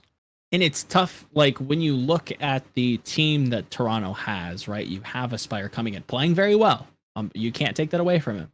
But is that the team you're going to place your bet on? The team that has the emergency substitute, has to integrate him in, thus far has looked good. But are you going to bet on that team over a team like a Boston, over a team maybe like if a Mayhem, turns it around? Maybe if a, Justice kind of gets rolling in week 2, right? Like Showdown, or what's the target? Yeah, for summer. Is that the team you're willing to kind of place your money on and say, yes, the team with the emergency sub, to be fair, playing well. Is that going to be consistent enough throughout these next, 3 weeks?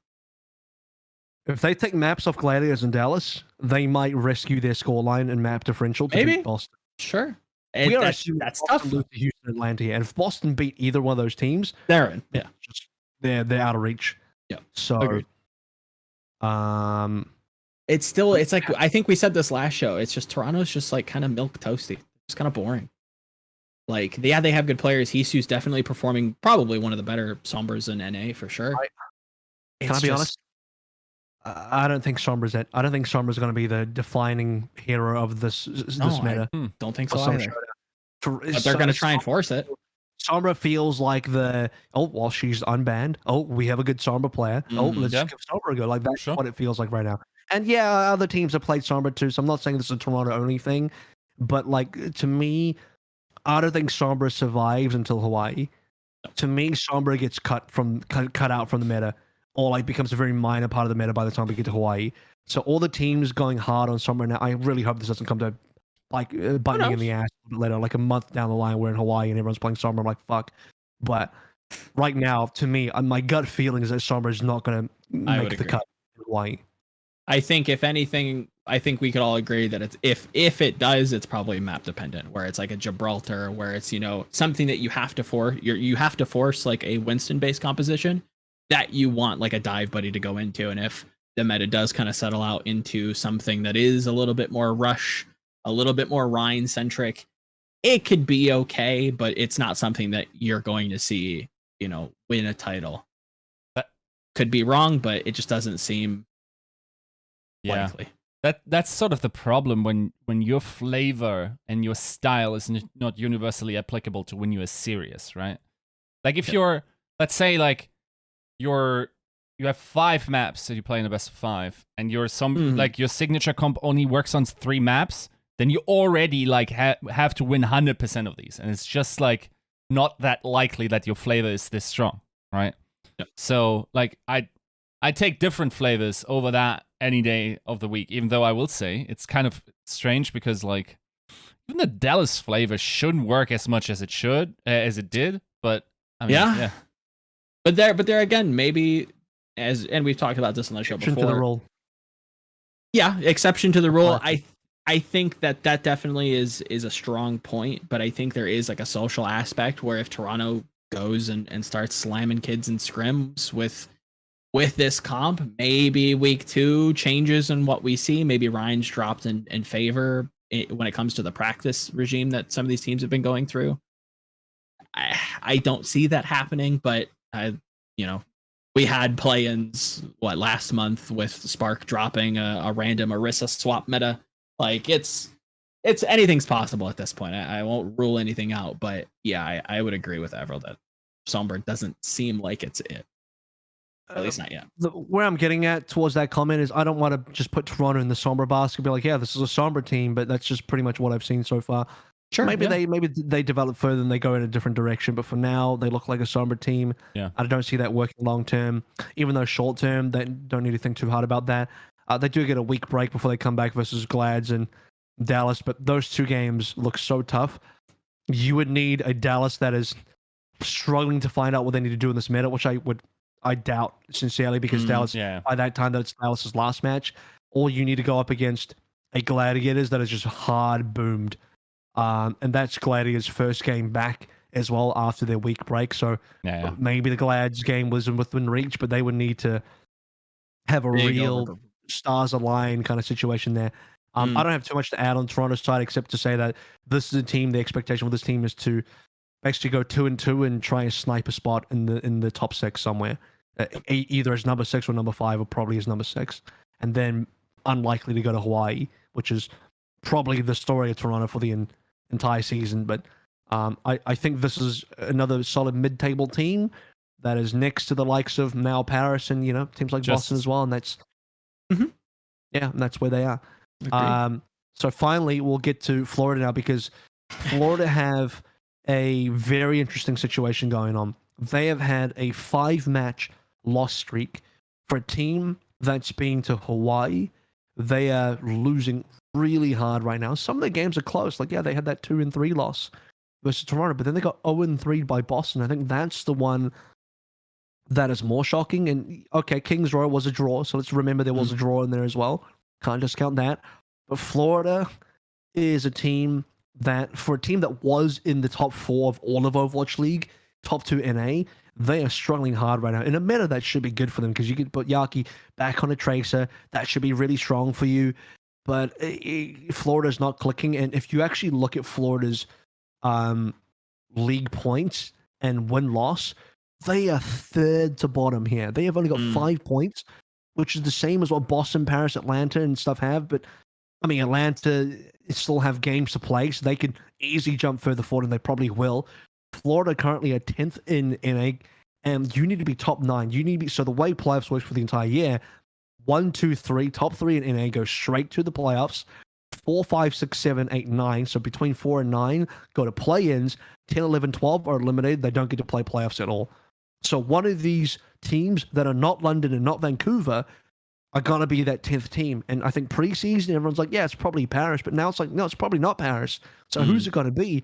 And strangely, Florida, one of our Hawaii teams, is in the crosshairs of being the 10th best team in North America and not even making play-ins, gentlemen.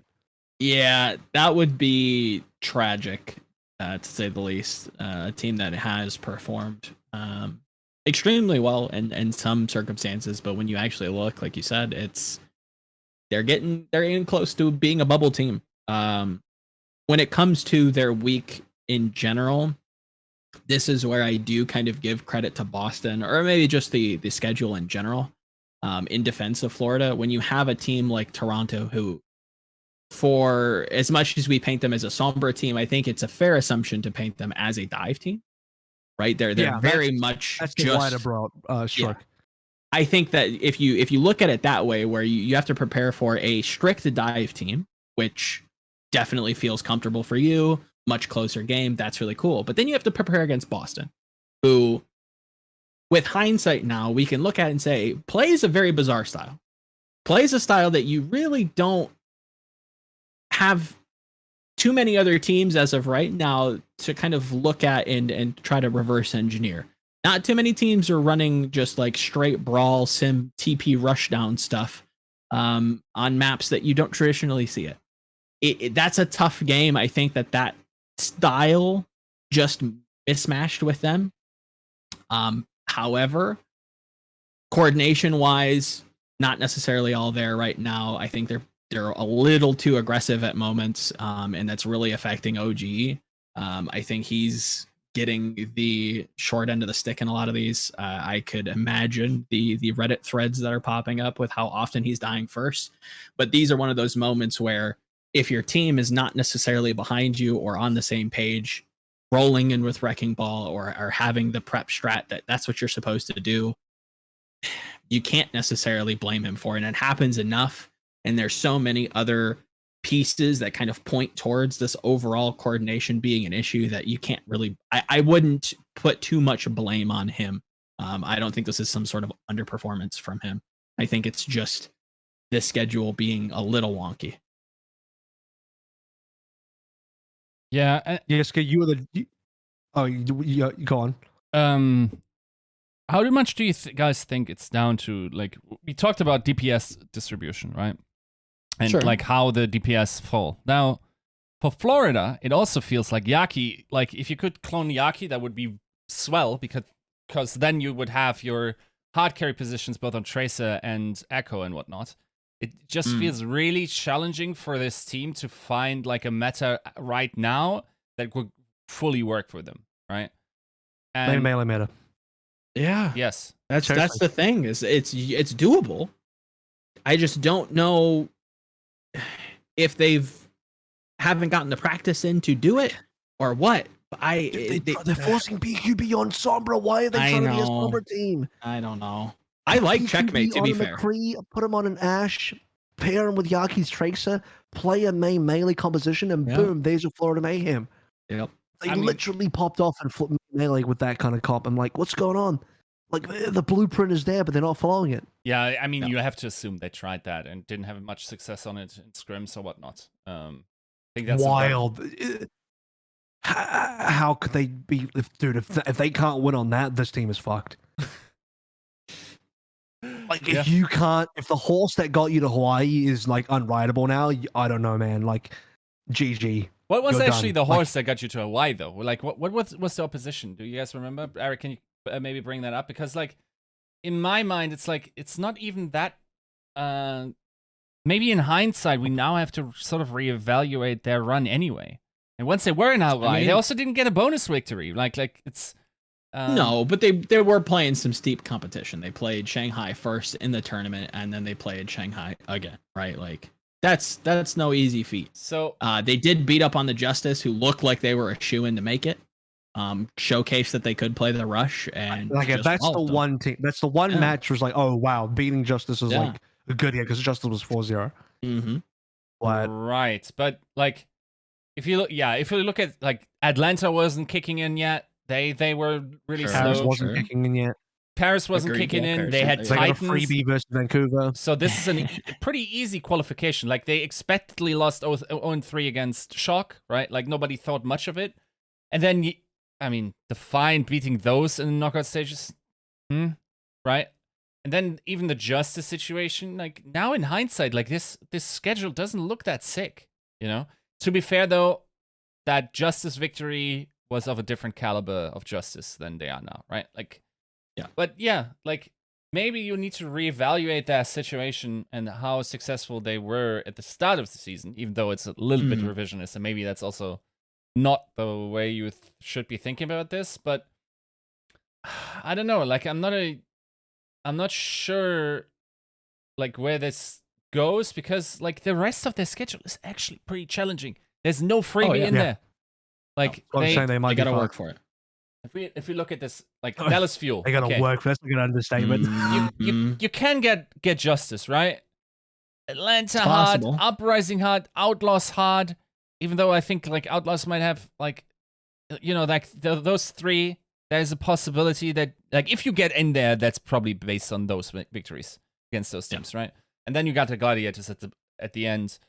Maybe you can you can't even make it really to any tournament anymore in terms of like Summer Showdown. You're not getting a bonus win there. You almost have to really pop off hard in Content Cup. Like, you better be paying that algorithm that's banning for the last year. The problem is, right? The problem is that they losing to Boston, Toronto, losing to one of them is maybe acceptable. Losing to both has completely screwed them. Because if you look at their history, it's like, okay, I get it. Their 5-match loss streak, by the way, it goes Houston, understandable. Dallas, understandable. Washington came back with a vengeance, pretty understandable as well. They beat London in June Just qualifiers. Like, okay, you beat up on the winless team. That's like another freebie almost. Then Toronto, Boston beating you here really, first of all, means you're out of Summer Showdown. You're just gone because as we examine the schedule, you have to beat Dallas, Washington. You probably beat maybe Washington on a good day, but I just don't see Dallas losing. Dallas losing here would be wild to me. And even then, they'd be at a 2-2. They'd be looking at tiebreakers, and then the same tiebreaker bracket as Boston and Toronto, who both have a head-to-head win against them. So there's just zero chance. There's no way, because even if you're at 2-2, you lose all the tiebreakers regardless. Yeah. So then you go over towards Countdown Cup, which you've already kind of looked at as well, and it's just like it's all hard games. Yeah, it's all tough games. Which is why I go back and we round back to my original point that I made right at the top of opening up the conversation about Florida, is that they're very likely to be the 10th place team in North America, which means they miss out on play-ins. They don't even get to try and get to playoffs. They're just done. They're finished. Yeah. I think, like, based on like what they used to be, I think there's some residual chance that you have to give them based on hero pool bans. Like there's a possibility, and them making 5th would be probably about sorry, not 5th, 9th. I would see that around a coin flip, but like it's hard. You kind of need stuff to go into. But even then, I have a solution. They must 3-1. They must 3-1 in Countdown Cup. Yes. Okay. Yeah. Atlanta, Boston must beat those teams. No questions asked. Yeah. Florida must win those teams. Houston Gladiators, they can only afford to lose to one of them. The reason why I say 3-1 is like they need something like that kind of scoreline to keep them alive. But also, if they get another shot at Hawaii, obviously any team that gets a shot at Hawaii is going to have a great chance at points. But if they go 0-4, it's gross to think they would go 0-4 here. But let's say they go 3-1 here. So what's their current scoreline? Florida are what again? They currently -4. They're 2-6. So 4-6. Let's say they go 1-1 here. So they're 5-7, and they go 3-1. So they're 8-8. Yeah, 8-8 probably. Yeah, 8-8 gets you into play-ins. I think 7-9. 7-9 getting you plans. I'm just trying to think like what makes you 9th and what makes you 10th here. But if you shit the bed and you continue losing to teams that you otherwise should have beaten, like Boston, and I hate to beat up on Boston here, but it's like that's got to be a winnable game for the Florida, and they 0-3. So I mean, 7-9 is Eric saying 7-9 is probably enough. Borderline 6-10 is a no-go. 6-10 would basically mean they win 2 more games from here on out and lose everything else. Yeah, that feels like a bit of a no-go to me as well. Yeah. Yep, and that's not the team that, even just in, at least in my mind, I won't speak for you guys, but that like when I think of the Mayhem, I don't think of them where they kind of are in the standings. It's actually kind of surprising that they have be 10th. Yeah. While are they 10th? It doesn't feel like it. It's bizarre to see them at 4-6 and being that low. It's shocking. And to think, as we kind of tease Atlanta a little bit, obviously they're 4-4. They still have 2 games to play to kind of catch up. I don't see them being all that weak in this meta. Yeah, like if Atlanta get a freebie versus London probably. So I mean that's one in the bag. Exactly. Yeah, it can only be Rain and Uprising that they realistically. Oh, sorry, not Uprising and Eternal that they realistically displace, right? And then Eternal has 2 freebies. what feels like 2 freebies, like with Titans and London left. So they had 7 already, right? And then like the way they're currently playing, I could even see them getting one more somewhere, right? Depends on the metas that we face. Now for the Uprising, they also have a Titans match left, right? So it's like, and then they might just like upset someone else. Like they might even win against Paris, I suppose. Like that's also like the direct competitors will give a victory to themselves in some way. So you're working there. Yeah, like based on the like the Monte Carlo simulation, I assume that Eric did, is like a 43% chance, which feels really high. That's based on the ELO that I think IBM ELO, which still takes the Countdown Cup and the May Melee into account and whatnot, these performances. So realistically, I think we're looking at like a 20 to 30% chance, but that like within that chance contained is a lucky meta for them, a lucky break in Countdown Cup. Totally. And then like also like some other teams just getting sidelined by that in some meaningful way, right? So it's rough. Like it's weird. Like I remember like sitting here with my preseason Prowl ranking saying like I have the worst ones because I had like both Dallas and Mayhem really low, and those teams went to, you know, like we're hitting half of those now. It's and I feel like their most important matches are already behind them. Like you can't lose to Toronto and Boston. It's just like unforgivable. Yeah, you just can't. You simply can't lose to these teams. As much as it's kind of explainable, yeah, you can. And it's not just like, you know, it's not to speak ill of those teams, and it's not just to. It's part of it is that it eliminates you from contention at a summer showdown altogether. Yeah, you know, it's not even just like, I mean, I'm sure Boston have beaten other teams and Toronto have beaten other teams. It's not just like 1 or 2. It's the fact that they lose to both back to back means they have 0 chance now of actually making the tournament. Even if they win the next 2 games, they don't win the tiebreakers, guys. Fans understand that. It's just not going to happen. Yeah. So, it's done. It's fucked. So it's just unlikely. So you need Florida to really pop off in Countdown Cup. If you're backing Florida, this team needs to go hard in Countdown Cup and win games they should be winning, and probably win games they are not favored to win. Like they need, like, if they win Houston Gladiators, those are huge games to win. We need to continue though, and there's still Atlanta, Washington. I think we can just lump that together real quick. I was thinking about do we have time to talk about them or not? Maybe really quickly. Yeah, just more speculative. Yeah, it's kind of speculating on they play against each other as well, which is their opening game, so that's kind of cool. But we haven't seen them yet this stage. Atlanta just come back from Hawaii as well, physically. And I can see this being a sort of meta where, you know, if there's any time for Decay to go off, this is probably the one. I see Washington doing probably quite well on this meta. Washington have Atlanta, then who do they have after that? Florida look like pretty beatable team right now. They have London, which is freebie, and then Gladiators, which is maybe going to be really, really tough.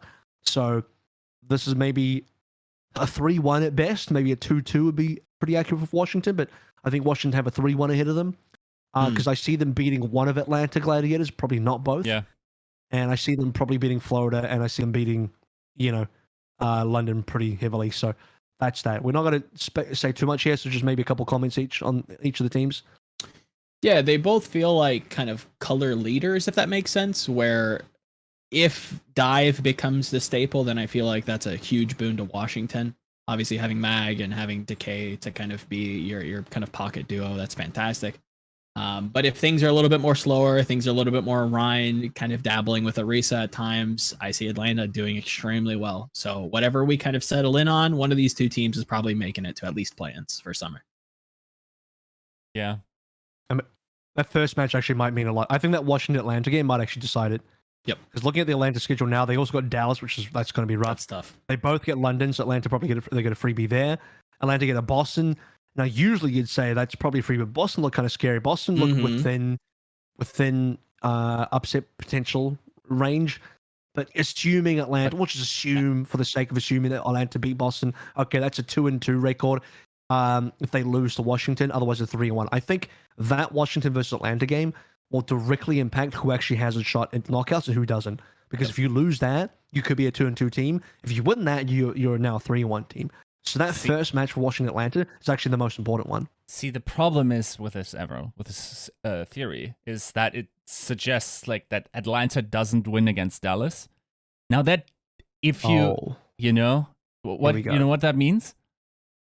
Which other strategical loss would the Fuel employ in order to not go 4-0? You know?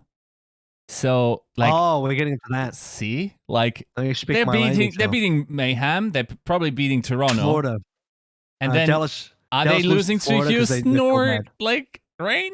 No, Dallas can't afford to lose to Houston because you got that Texas hard battle. There you go. So you don't want to do that. Yeah. So you're on my wavelength. So strategically speaking, they have to throw one against Atlanta, right? And it's the first week as well. One against Florida. I think you throw one against Florida. You do, in order to help them into season play-ins. Oh, maybe, but Florida no threat. Florida in Summer Showdown are no threat. So you throw in a Florida, it doesn't make a difference to them. Oh yeah. And you go 3-1. See, I'm the master over this. You can't. I already figured this out. If this happens, I'm going to be so mad, dude. Like.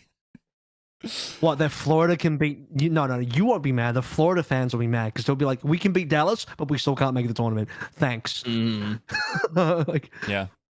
And let's not, like, we think of these teams as, like, these rigid, like, they're just going to continue performing like they did in June, Joust. Not sure, like, it's totally possible that Rain regresses as well, right? Or that Justice still can't find the decay button. Or... Like, that's the big question. Like, if the Outlaws like can continue doing whatever they're doing, even though I find like we said, like their season score is a little bit higher, like than you would assume based on their performance. But I also think that sort of idea of that you have in your mind of the Outlaws is shaped by them having to fight really hard teams in the qualifying matches. Agreed. So, in that regard, like, Outlaws still don't know where they are. I don't know their real level yet. Yeah. I was convinced they were going to Hawaii in May. Yeah. But then Dallas happened. So, I think we can condense this down in the essence of time here because we are way over time. That. Essentially, between Houston, Atlanta, and Washington, I apologize, forgot about Houston. There's a lot of speculation that can be done here, but we haven't seen them. And these are three teams that I think we can all agree are super hard to place right now because they all feel like either middle of the pack teams or no. In fact, that's a lie. They're all three. They actually are middle of the pack team, but they all feel like they could be much higher. They all could be like right at the top because you have Washington, who on paper have a huge. Potential huge vertical climb here. Atlanta have already been to Hawaii, and Houston, who in May melee popped off as well. So, I mean, alongside Washington, who popped off. So, all three teams have the capability of reaching higher. Like, I think on paper, you would expect all three of these teams to still be better than the Parises, the Defiance, and the Uprising. We almost have these, like, bands of teams, these, like, specific tiers of teams.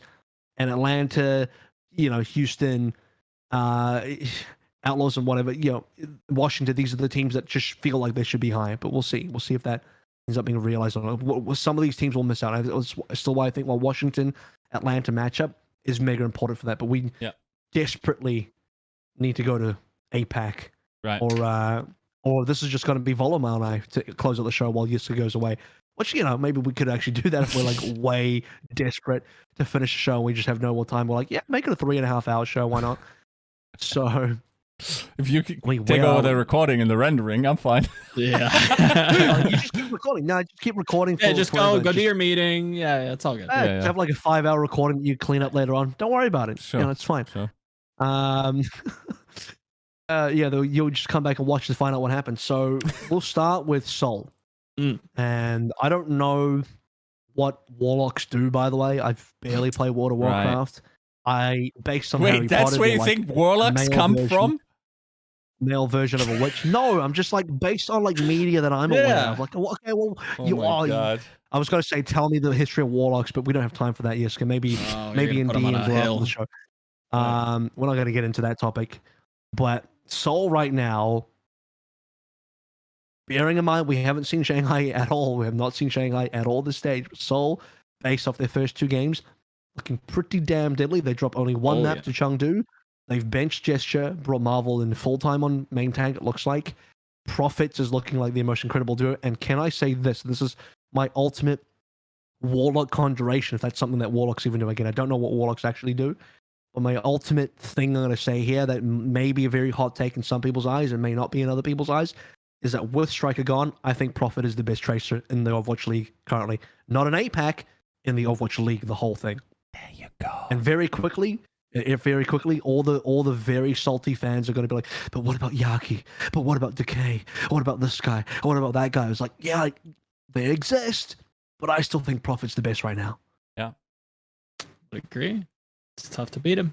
He does just kind of take over games, doesn't he? Still To does. Soul's credit, still does. After all these years, he still manages to do it. That's why we call him the GOAT for a reason. Yeah, Soul's kind of quick to the meta. I wasn't quite thrilled with what Chengdu was running, or Spark for that matter. They're kind of running something similar to what Florida was kind of doing. And Soul's got the Rhine. They've got some Winston comps to kind of fall back on with, like you said, Prophet Fitz just absolutely killing it. Yeah. Soul looking like the best team in APAC as of right now. We'll get to Shanghai and Philly next week. We will see. Put an asterisk on it because we haven't seen Shanghai. Yes, Philly. very much so. But hey, mate, Soul might just decide to lose. Prophet to actually, this is a lie. Prophet has always been consistent, but Soul to me will forever be like this extremely high level Charizard, and you don't have enough gym badges to tame it. No. So Soul just decides when it wants to win and when it doesn't want to win. Yeah. And so It it's feels just like oh. Soul, use flame. I don't actually know the Use flame fire blast, and then he uses fly instead. Bro, like you guys No, he think just doesn't Warlocks do are from anything. He World just of ignores the Warcraft, move. implying you are huge nerds, and then you don't know Pokemon quotes, man. It's just like Aldi Quotes? Warlocks, This is like what I mean nerds. ability. I'm just All the right now. warlocks. Oh my God. Charizard. Fire spins and Abilities. move. You flamethrower. Fire You spin. fire It is just- blast. So I played Pokemon Red one as a kid. That was a long ass time You ago. can do wing attack. You can do I think ember. Fire Spin is the mood. I think Fire Spin is like that was like quintessential move of Red. Oh, And then I became an adult and I stopped playing Pokemon. Red, and not that Ash, comment Red. probably triggered a lot of people Yeah. because probably now more adults play Pokemon than kids. Than Back then kids. it was truly a kid only thing. Did you And that's play the way I Pokemon played Go? it. I mean, Barely. playing Some Pokemon people Go. were really into it. They just walked and like drove. Very dangerous driving, by the way, please. But yeah, it's just I found that hard to get into in a serious manner. So I mean, yeah. like Joe just turned into a missing number, so if you guys get that I'm reference from 151. Cinnabar Island, baby. Yep. So anyway, Soul. They are this tiger that cannot be tamed. Nope. And they win when they feel like it, and they lose. In fact, I wouldn't be surprised. Soul have Guangzhou coming. I wouldn't be surprised if they lost to Guangzhou. Yep. Wouldn't surprise me at all. That's the soul move. No. No, that's a You classic. stop. No. Stop. Joe, you don't understand. This is I a don't. classic I won't hear soul. this nonsense. This is a classic soul move. Look how You are- bad Charge was. Yeah, it You are doesn't a matter. Pokemon trainer. You say, Soul, use your win Overwatch League match attack, and Soul goes. No, they they just start- choose another way. They don't fall asleep. They use a different move, and they still beat the Charge. Charge looks so piss poor. They win a And game. it would be the most They Soul beat thing New to do. York. most classic Soul thing to lose to Charge. 100%. It would. 100% would. After beating Shanghai, they beat Shanghai and then straight away lose. That's their that one. would be the most quintessential Soul thing to do. It would. I just do not see that happening with the forms that these teams have shown. Agreed that Soul is incredibly inconsistent, and that would be the thing that they would do. But that is so just I just don't mention it again because you're just gonna conjure it. You're just gonna like summon it. Happening. That's what Warlocks do. Warlocks conjure apparently. Is that what they do? Already You're the master of decided. Warlocks. You know what Warlocks do. Here's He looks even like a better warlock. stuff. Charge get dominated by Fusion. 0-3, knock. They got 0 points. It's one of those 0-point affairs, and then they beat Seoul. Yeah. No, that's happening. It's already decided. What are you saying? Like, no, this is how it works. Versus Philadelphia, and then somehow they beat Seoul because Seoul they don't come out of the Pokeball that day. They simply stay for inside sure. the Pokeball. They're like, I can't. It's going to be a decisive 3-1 by Seoul against Shanghai.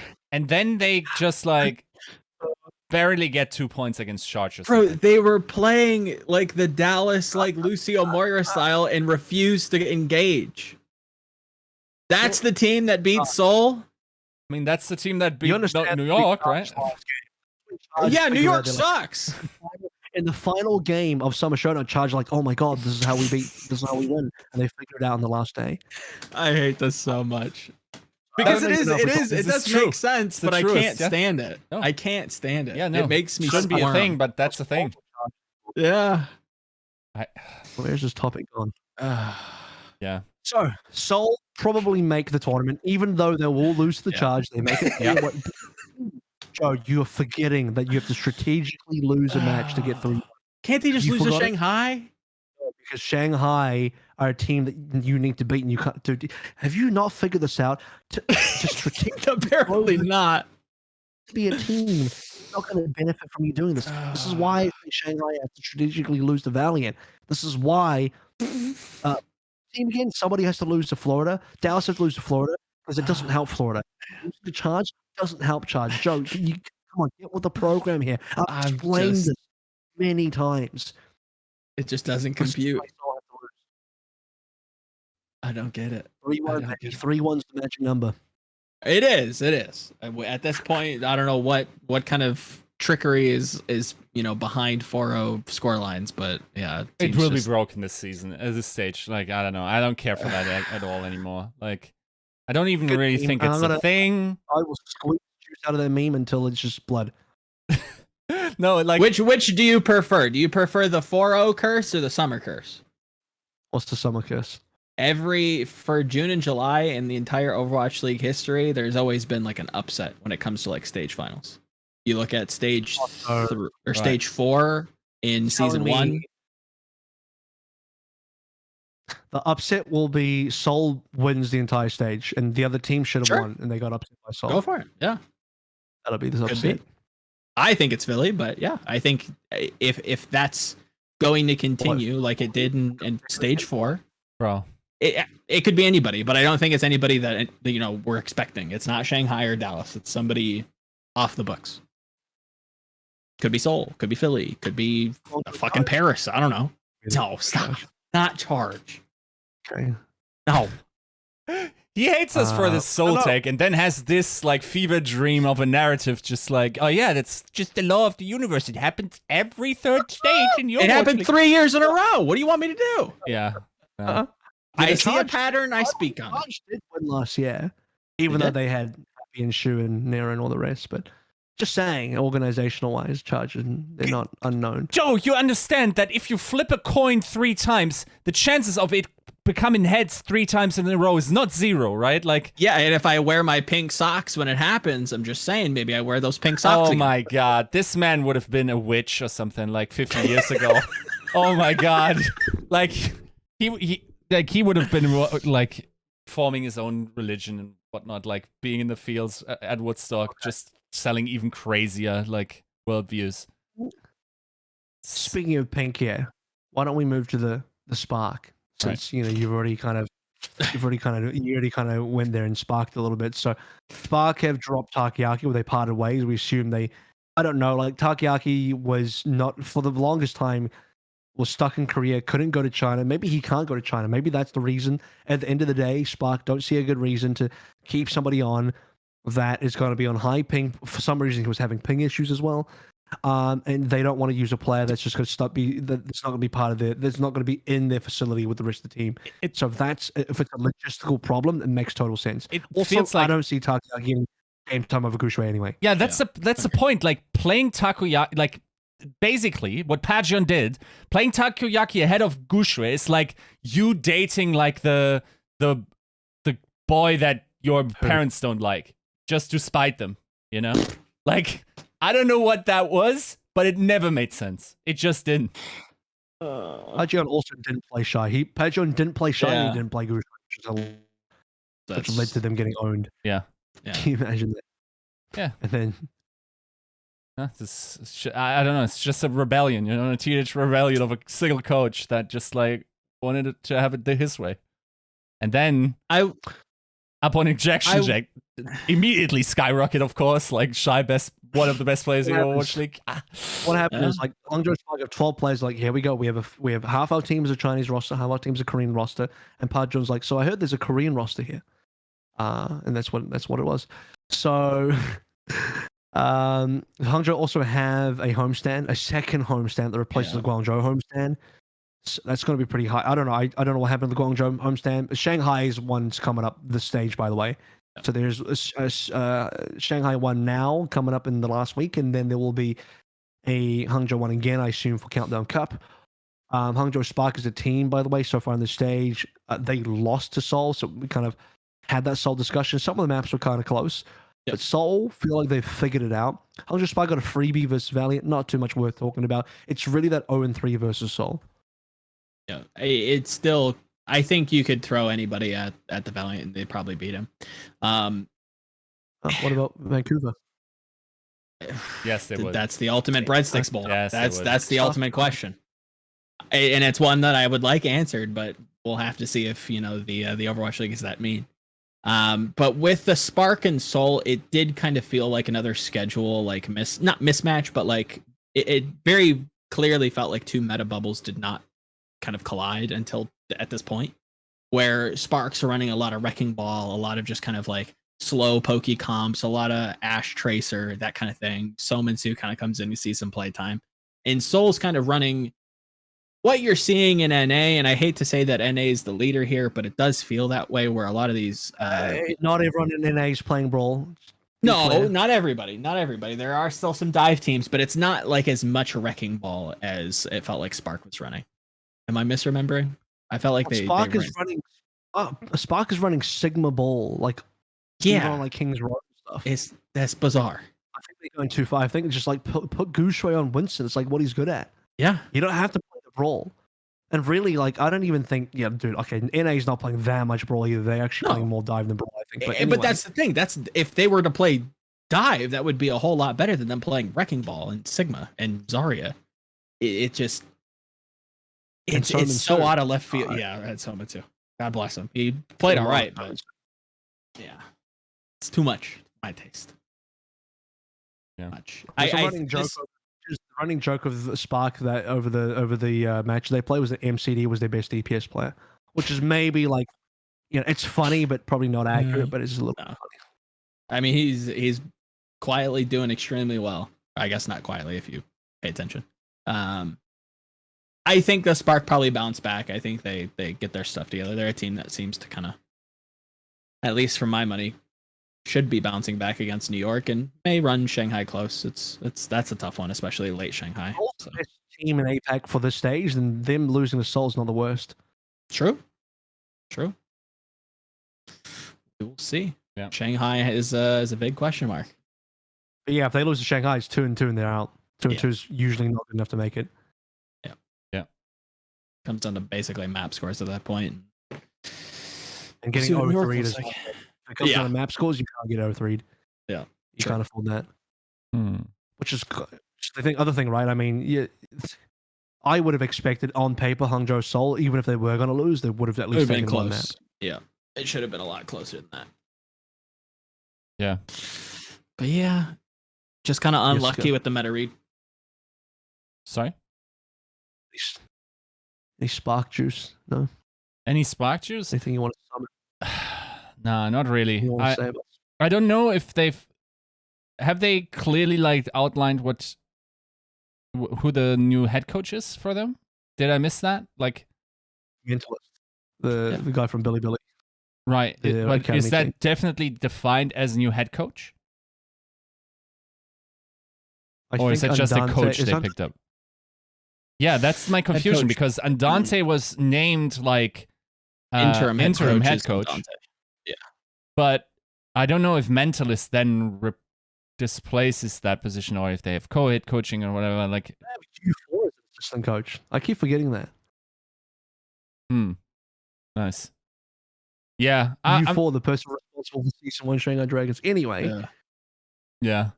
I'm not sure where this team is going. It's like so wild, how their season has progressed, where they just seem to have no consistency in terms of their performances, and it's so weird. Like, I'm still not convinced they have organizationally all figured it all out. Which the head coach question mark, maybe that's way more answered, like already in the Chinese community than it is to us. But yeah, I feel like this is going to be tough for them. They're not going to win against Shanghai, and the NYXL game is also not winning it by itself. Right. Yeah. So honestly, like, from the level that these teams have shown, I mean, they're kind of the same at the moment.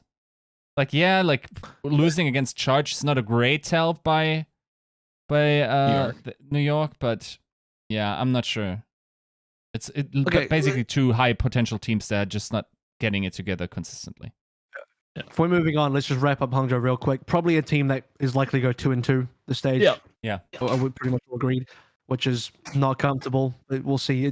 They got a good enough score line overall at 6-4, 6 points. That I don't know how the APAC or the Eastern regional kind of play-in format kind of works. I think 2 teams go straight to playoffs. Then I assume 3 through to 6 go into some sort of play-ins, or maybe 3 through to 8.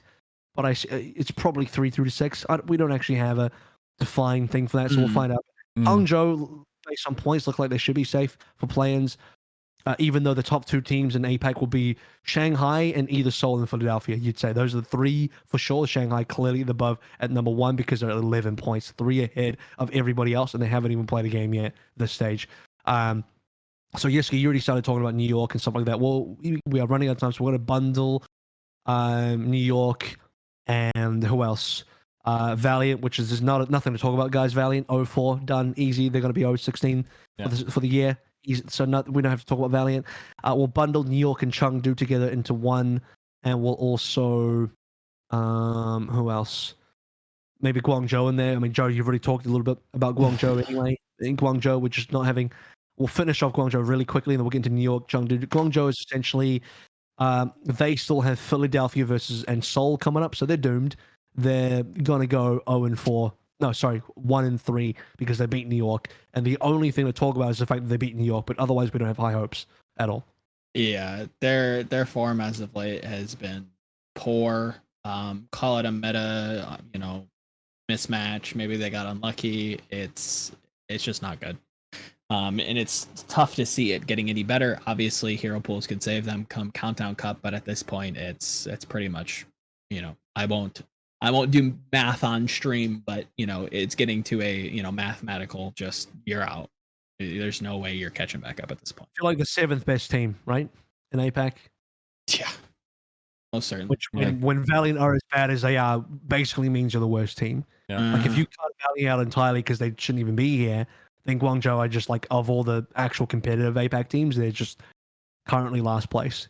Even though they beat, hey, is that maybe fair to say? Even though they beat New York, it's kind of weird, right? That one New York win actually does, kind of mess up a few things. Sure, 100%. It's I think they are competitive. I would put New York at a close second to them when it comes to the bottom teams. When you kind of show that much, and I'm basically speaking against that Chengdu game in particular, that 3-0. When you show that much just failure to understand even the basic win condition of your composition, that does not scream success to me. And it's one that's very straightforward. I watched that control they're running here. I'll pull it up. It's effectively just Somber Tracer, Dallas Comp, Lucio Moira. You're the team to make the plays. You're the team to make engages. and consistently Chengdu Hunters is the team to go first. That can't happen. That can't happen. And there were times where Charge actually does take the initiative. They are the team that's proactive, and they actually win those fights. And they immediately go back to just kind of like standing and poking and looking for hacks. It's just that can't happen. That cannot happen. That comp kind of sucks. And I'm not just saying that because I'm very vocal about how much I dislike the comp even last meta, and that ended up being the comp. And you people are gonna bring up, oh, Shanghai even played. Okay, I get it. But right now, when Tracer exists, it's just like you're gonna get run circles around. Yeah. I just don't see this Lucio Mori comp lasting at all. But you're not wrong. Like if you're there's very fundamental ways you need to play this. But Chengdu know what their matchup is. The only thing that really pained me, and Chengdu know that this is part of the counter as well. They had Leave on Torb a lot. Yep. And putting Leave on Torb is just like, dude, this is your best player, and he's on the Jinmu hero, and Jinmu's not even in. Just Takoyaki. And this is where we've transitioned to talking about Chengdu, but we were talking about Chengdu, Guangzhou at the same time, and maybe a bit in New York as well.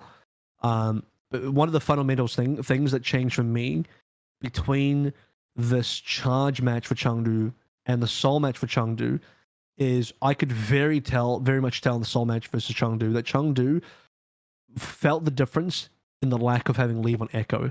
Because there were certain maps and certain positions on the maps where they're like, yo, we need Leave on Echo, or Leave is like, I need to be on Echo, and he goes on Echo, and it looks great.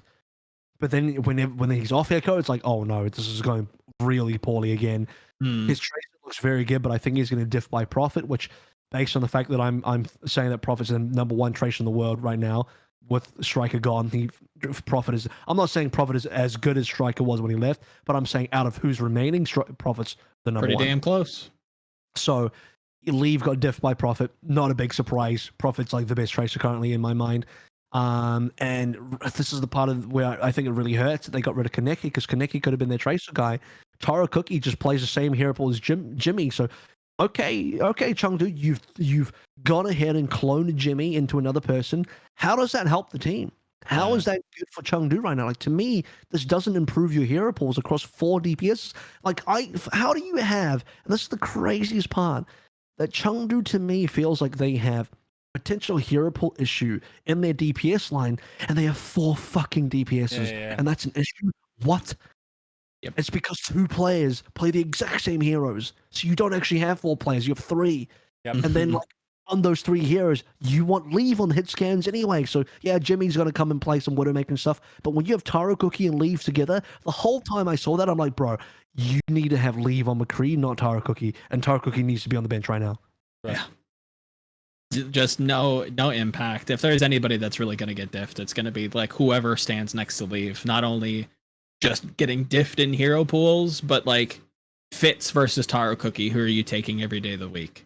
Oh, it's not even. It's not a question. Even Jimmy, like I think Jimmy's probably the better starter. I don't know exactly, maybe it's an integration thing. They want to get him playtime. There's reasons that you can kind of explain this away, but boy, did he not have a great debut. He was just invisible. I said last week as well, I was like, yeah, Takoyaki's not going to play this guy. I don't know why they signed him. And then they played him straight away. I'm like, oh no. Oh no. He's not even an awful player. He just doesn't have a role on the team. Like, there's no reason for him to be on this team. Over Kaneki, who actually had, to me, Kaneki was like, all right, you got a Reaper guy. All right, you got a Tracer guy. What is Takoyaki on this team? He's Jimmy 2.0. Or maybe not even. Yeah. It's a wild ride. Help me explain or understand why Takoyaki is there. Was he like a standout talent? And I mean, he was good on Team Chaser, but he's okay on Team Chaser. But he got hard overshadowed by his 17-year-old DPS partner.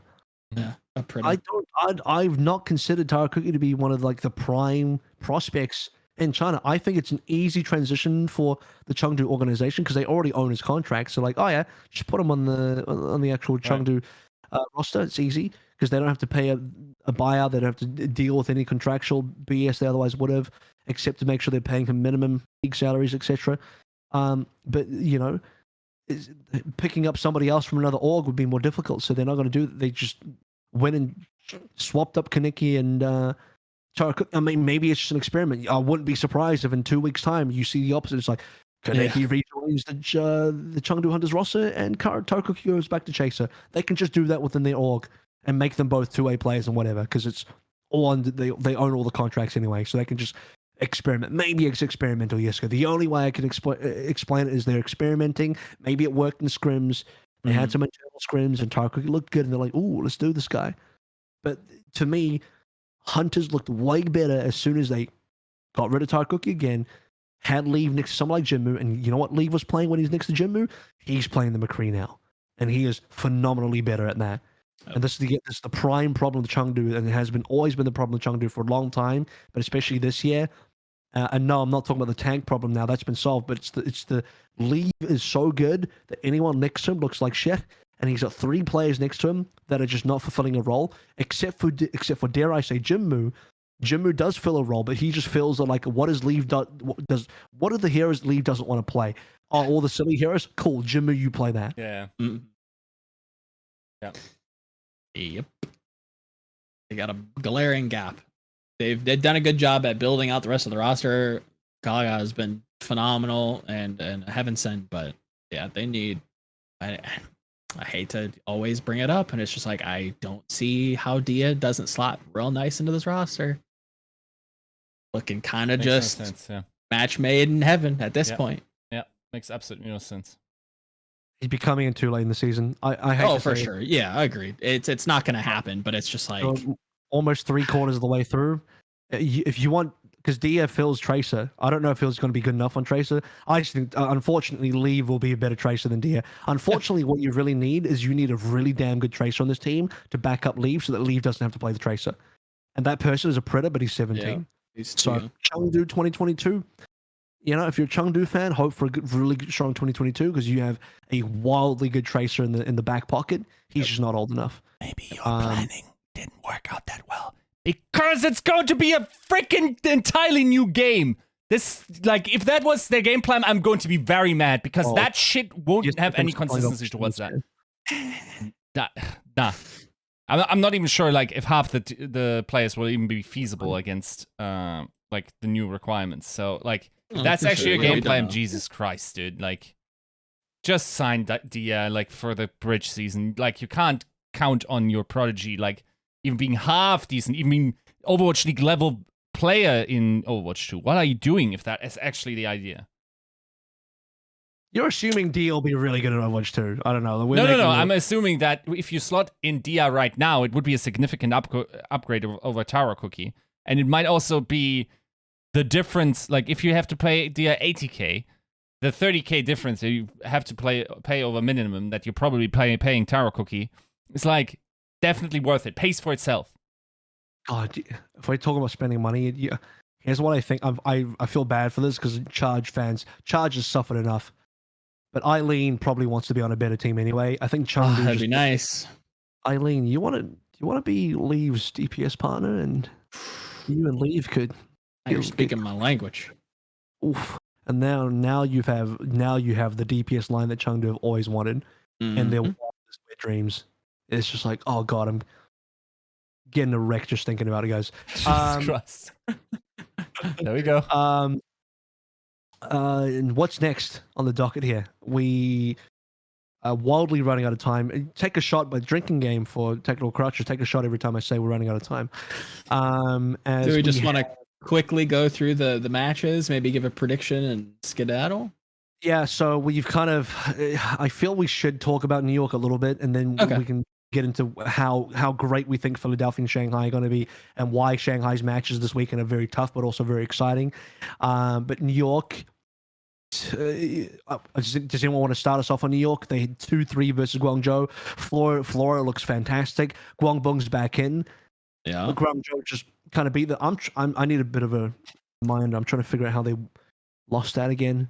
It still feels weird. Like, I don't even know how the hell That's they such a lost long game. That's bunch of like tech difficulties as well. The thing beforehand, like when you were sitting there like predding the game New York against Guangzhou, you like that's the type of match where you go, oh, I must go New York. Like I made the stage and everything, like they may be on the up and up, But it really doesn't feel like this is exactly the type of bullshit that would be coming in right now. This is exactly the score line where that would be happening to New York just when you think they finally figured it out.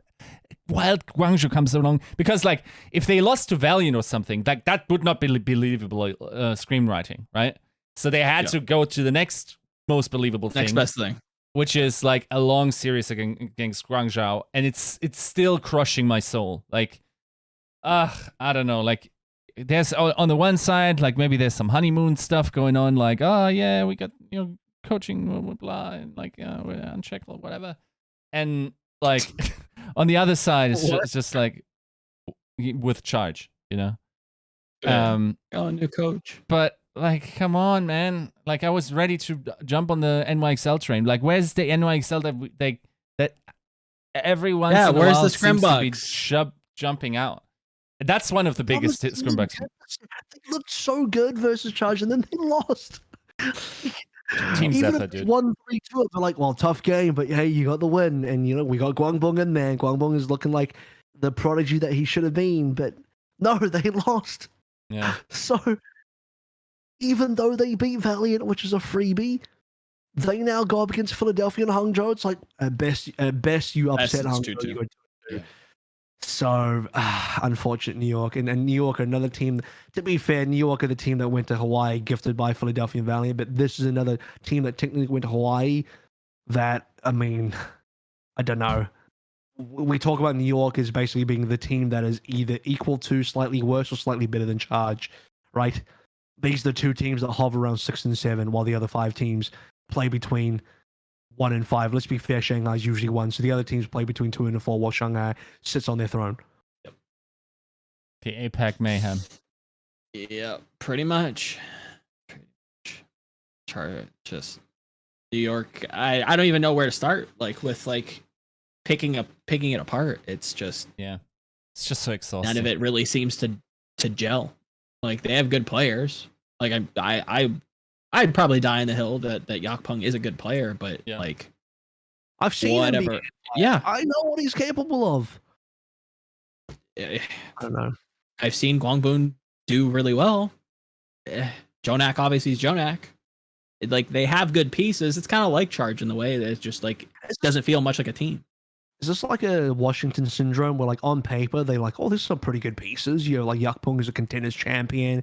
Guangbun, who's like this mega superstar rookie. Jonak, who's still pretty good, even though he's got his haters out there that for some reason think he's washed. Flora and Ivy, who are really good. It's just like, maybe Friday's got a bit of a question mark on them. Most people think Bianca's a bit underrated, but I think Bianca maybe that's true. Maybe that's actually not true. Bianca's a bit, he's actually not playing super well right now, which is where the rumors are that New York are getting a replacement. But I don't know, man. Like Flora is, to me, like the player on the team right now, even above Jonak, that is really pulling the weight of the team. And Flora just cannot carry New York hard enough. He's trying so hard. That's a lot to pull. It just kind of comes into just brawls. It's just constant mid-fight, just trading. Nothing seems to like really make a ton of sense. Positioning is kind of just all over the place. I mean, it sounds entirely general because it kind of is. Like it all just needs improvement, and at this point, it's getting towards like Viking funeral territory, where it's like just tear it all down, restart next season. I don't know that this is salvageable. Yeah, I mean, maybe Charge. I'm trying to think back on it as well. Charge is kind of hitting the right cylinders as well, where Eileen's hitting some shots. Choice if one can always carry the team. When Charge really turn it on, you got Krong and Kariv who have great histories behind them. It's just like 9 times out of 10, Charge don't hit the mark, but the 1 time out of 10, they happen to beat New York, and New York are like, "What just happened? How did that happen?" And said Kariv has great history behind him. I'm just gonna let that slide. So saying All-star, baby. I missed that. Roll-star Kariv. Oh, Kariv, yeah. I don't know. He's on a struggling team. I will always die on the hill that players always look worse on a struggling team, which sounds like an obvious thing to say. But like a lot of people give shit to main tanks, like, oh, this main tank is so bad. But like, the worse your team is, the worse you look as a main tank, and that's true for a lot of positions, mostly main tank. I think there's a few positions where you can still stand out on a bad team, and that's usually flex support and all the DPS roles, which is why maybe Kareev gets a little bit extra shit because his position can still technically carry even if you're on a bad team, but you don't really see that at Kareev currently, so that's a bit weird. Yeah. Finishing off, guys, Shanghai, Philadelphia, still pretty high hopes. If we develop into a brawl meta or into any sort of Rhine meta, I see Philadelphia doing super well. But we got some excellent matches ahead, and I will be casting this weekend. I'll be casting all 4 of the games.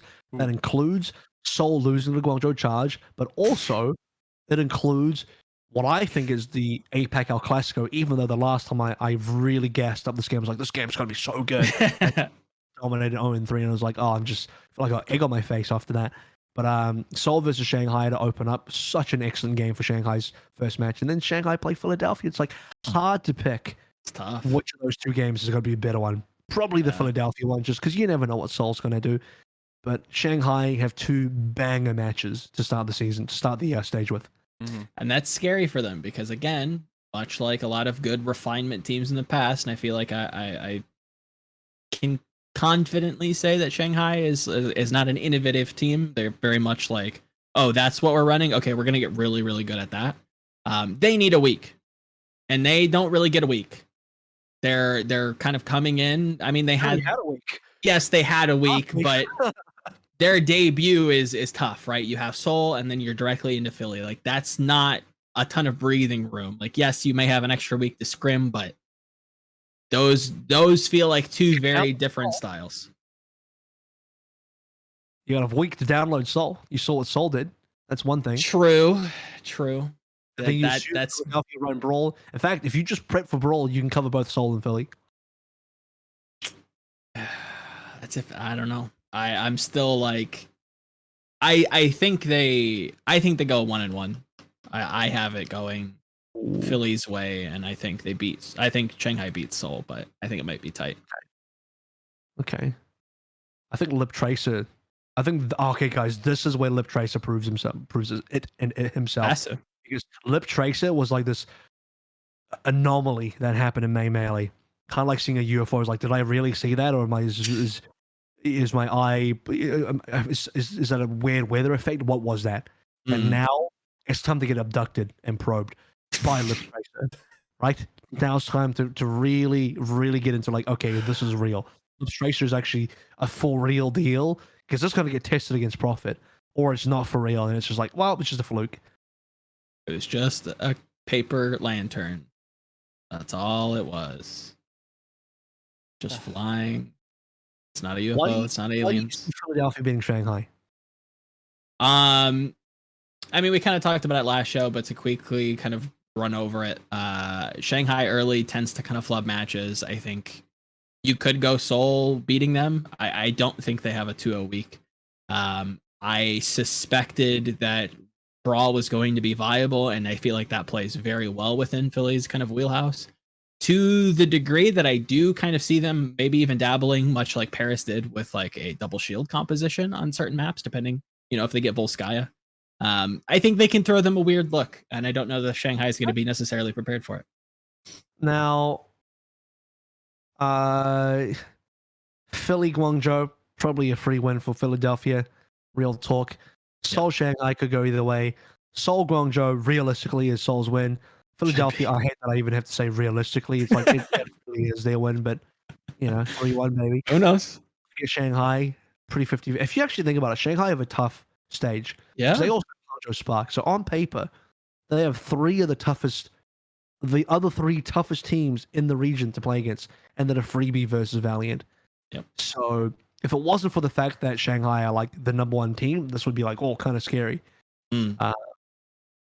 But Philadelphia as well, they have Shanghai, Guangzhou into Chengdu, New York.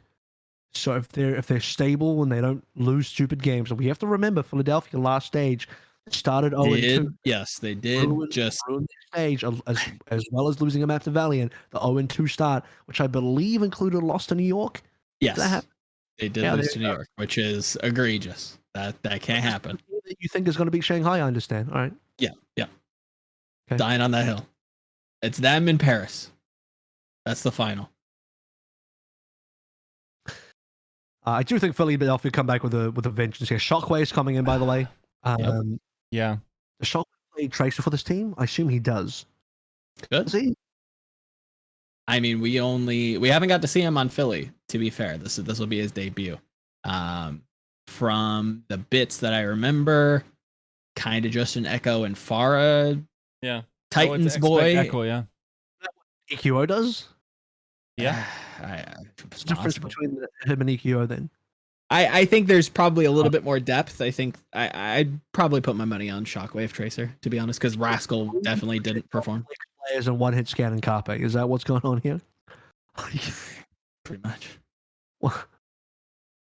And I do like Carpe. I thought Carpe's had a good season thus far. I mean, yes, last month is. Do we think Carpe's going to play Tracer, and do we trust him on Tracer? Probably not. No. I don't think he'll be playing Tracer. I think he's probably going to be their primary hit scan, and then it's between Rascal and Shockwave. Yeah. Or EQO. I guess, but what if? I don't know. Philadelphia completely misread the meta and just play something way out of bounds for them, and they become a Sombra team. Then they lose. I don't know. They play Sombra ball. They're doing that, then yeah, wrap it up. That's a 0-4. No, that's not. But that's a hypothetical I choose not to believe in. No, they're probably gonna play. Brawl. I don't think they play the May version, so Rascal probably doesn't get to play at all. I suspect it'll be a McCree variation with Carpe on that. Yep. They're very good on Brawl. Funny Astrid, like this is a new look for Philadelphia. Mm-hmm. This is full power. All there, like no, it's not. They don't have Poco, but aside from that, yeah, like 90% power, right? Yeah, closest you're gonna get at this point. Hey, they get to experiment versus Charge, and then bring it to full bear versus Shanghai. Hopefully. Yeah, I'm not even sure if Poco is such an upgrade over Hotba, to be honest. I feel like the other two ones are the bigger ones to me. And it's also, the thing is, yes, like the Shockwave, like I said, Shockwave is a game changer. This meta, I'm not sure. Because like, yeah, it's tough. It depends on what you want to run. And it's like, I mean, if you have maps where you need to flex a lot, especially between like, let's say, I don't know, Echo and Tracer and whatnot, or whatever it is, like that's when Shockwave is your guy. I think much more so than Rascal was with I mean, he did play Tracer this season, but not that inspirationally to be fair. Yeah. I also think I mean, what we know of Shockwave is that he has a really good Echo from what we saw last season on Titans. Strong stats. So I want to see that be put to use in a team that actually is good. I just doubt they're going to get it together this early. Like, yes, it helped them that they had some time to get fine together. Then again, I thought the same for them, like in May Melee, and then they went 4-0. But yeah, maybe they get the honeymoon drip. You know, you just drip in the players and get some new morale. Yeah. Is this team the new Dallas feel where they're just a Tracer black hole? Like it's just Tracer void? Yeah, but I mean, it kind of wraps up, you know, it circles back to what we were saying. You don't need like a world-beating Tracer. On some maps, you might. True. I don't know, man. I agree. You can't just brawl every map.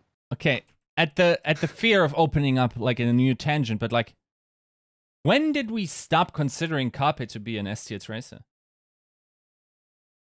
When he kind of stopped playing it. Because he did play it, but he wasn't like top tier, right? Yeah. I don't know, like, dude, okay. If he pulls it out versus Lip, there's a few ways. It's okay. Lip would have to show his middle versus Prophet, and then in a roundabout way, then Carpe pulls it. I don't know. Like, it's tough in that position. But Carpe Tracer is just something I haven't seen for a very long time. Yeah. So maybe I'm just like assuming it's bad because I haven't seen it in a long time. But like his focus has moved so far away from that hero now. The best thing that could happen to this team is that one of EQO or Shockwave ends up picking up a Tracer, and it's really good. And then Carpe's freed up to play his specialty, and then one of those two players actually has a more beneficial role to the team. Right now, if Shockwave and EQ are just clones of each other, that's not helpful. That doesn't really help Philadelphia Fusion. Or Rascalin. Like Jimmy and Takoyaki being the same player, it's like, what does that do for you? I think Rascal's basically like a control bot. I think that's the most likely instance that you're going to see him probably play like a Sim or like a Mei. Yeah, it's like he's like in the Jinmu bag, right? Pretty much. Sure. Yeah, he's going to be special. Jinmu can even then go Sombra and Fire and Torb. So maybe Rascal plays the, I don't know, like that's at this stage, EQO and Shockwave should be able to play pretty much everything Rascal can play. Yep. And the only thing Rascal should be like the bona fide hero guy is Mei. Yeah. Maybe not even that anymore, but that's his best hero. I don't know. Yeah, agreed. So that's going to be it. Most exciting match for you guys, probably Philadelphia Shanghai. That'd be the one. I'm actually thinking Seoul Shanghai. Yeah, I feel so Shanghai. Yeah, with what Seoul showed, I would say Seoul Shanghai for sure. Close second, I think. I mean, that's not going to be exciting. Yeah, I'll say Seoul Shanghai. Yeah. And then NA, to me, just because it's also in a live venue, not LAN, but a live venue, is Dallas Houston for the Battle for Texas. Yep, that'll be good for, just kind of feeling like next normal. week. Sorry. Is it? Next week. Oh. Next week is Got Dallas Mayhem. Yeah, maybe Paris, San Francisco. Actually, for some reason, I'm just buying that too much, Joe. But we will see. We will see. See if Shock gets it together. I said Washington Atlanta was going to be an important match. I'll stick by that. Yeah, it's a good one. Yeah, I don't hate that one. Definitely, it'll be even if it's like a dud, it'll be good to see two teams that haven't played yet again. Very stylistically opposed. Atlanta has historically wanted to be slow, and Washington is a very high tempo team that wants to, play Winston and, get Mag in his wheelhouse. Both are, coming with questions. Does Washington have the decay button? Does Atlanta, have the practice coming from Hawaii just, not too long ago? So it's there's some questions to be answered for sure. All right. Well, that'll be it then. We've got a pretty sophisticated preview, well, mostly recap into a bit of preview here as well. In I think our longest episode so far that I've been a part of. We definitely went really deep this time, or in terms of at least the amount of time spent. We must have spent like half an hour on San Francisco to start with. That was extreme. But looking forward to matches coming up this week. I'll be casting the APAC side of things, and then next week we'll be back for 182. Technical Crouch to discuss how our weekend matches went, about how Seoul are now after they played all their matches, and where Shanghai is at, and where Shock and all the rest are. But thanks for hanging out. Hit that subscribe button. Big shout out to our patrons and all our subs and stuff like that. This is Technical Crouch episode 181 wrapping up. We'll see you next week, same time.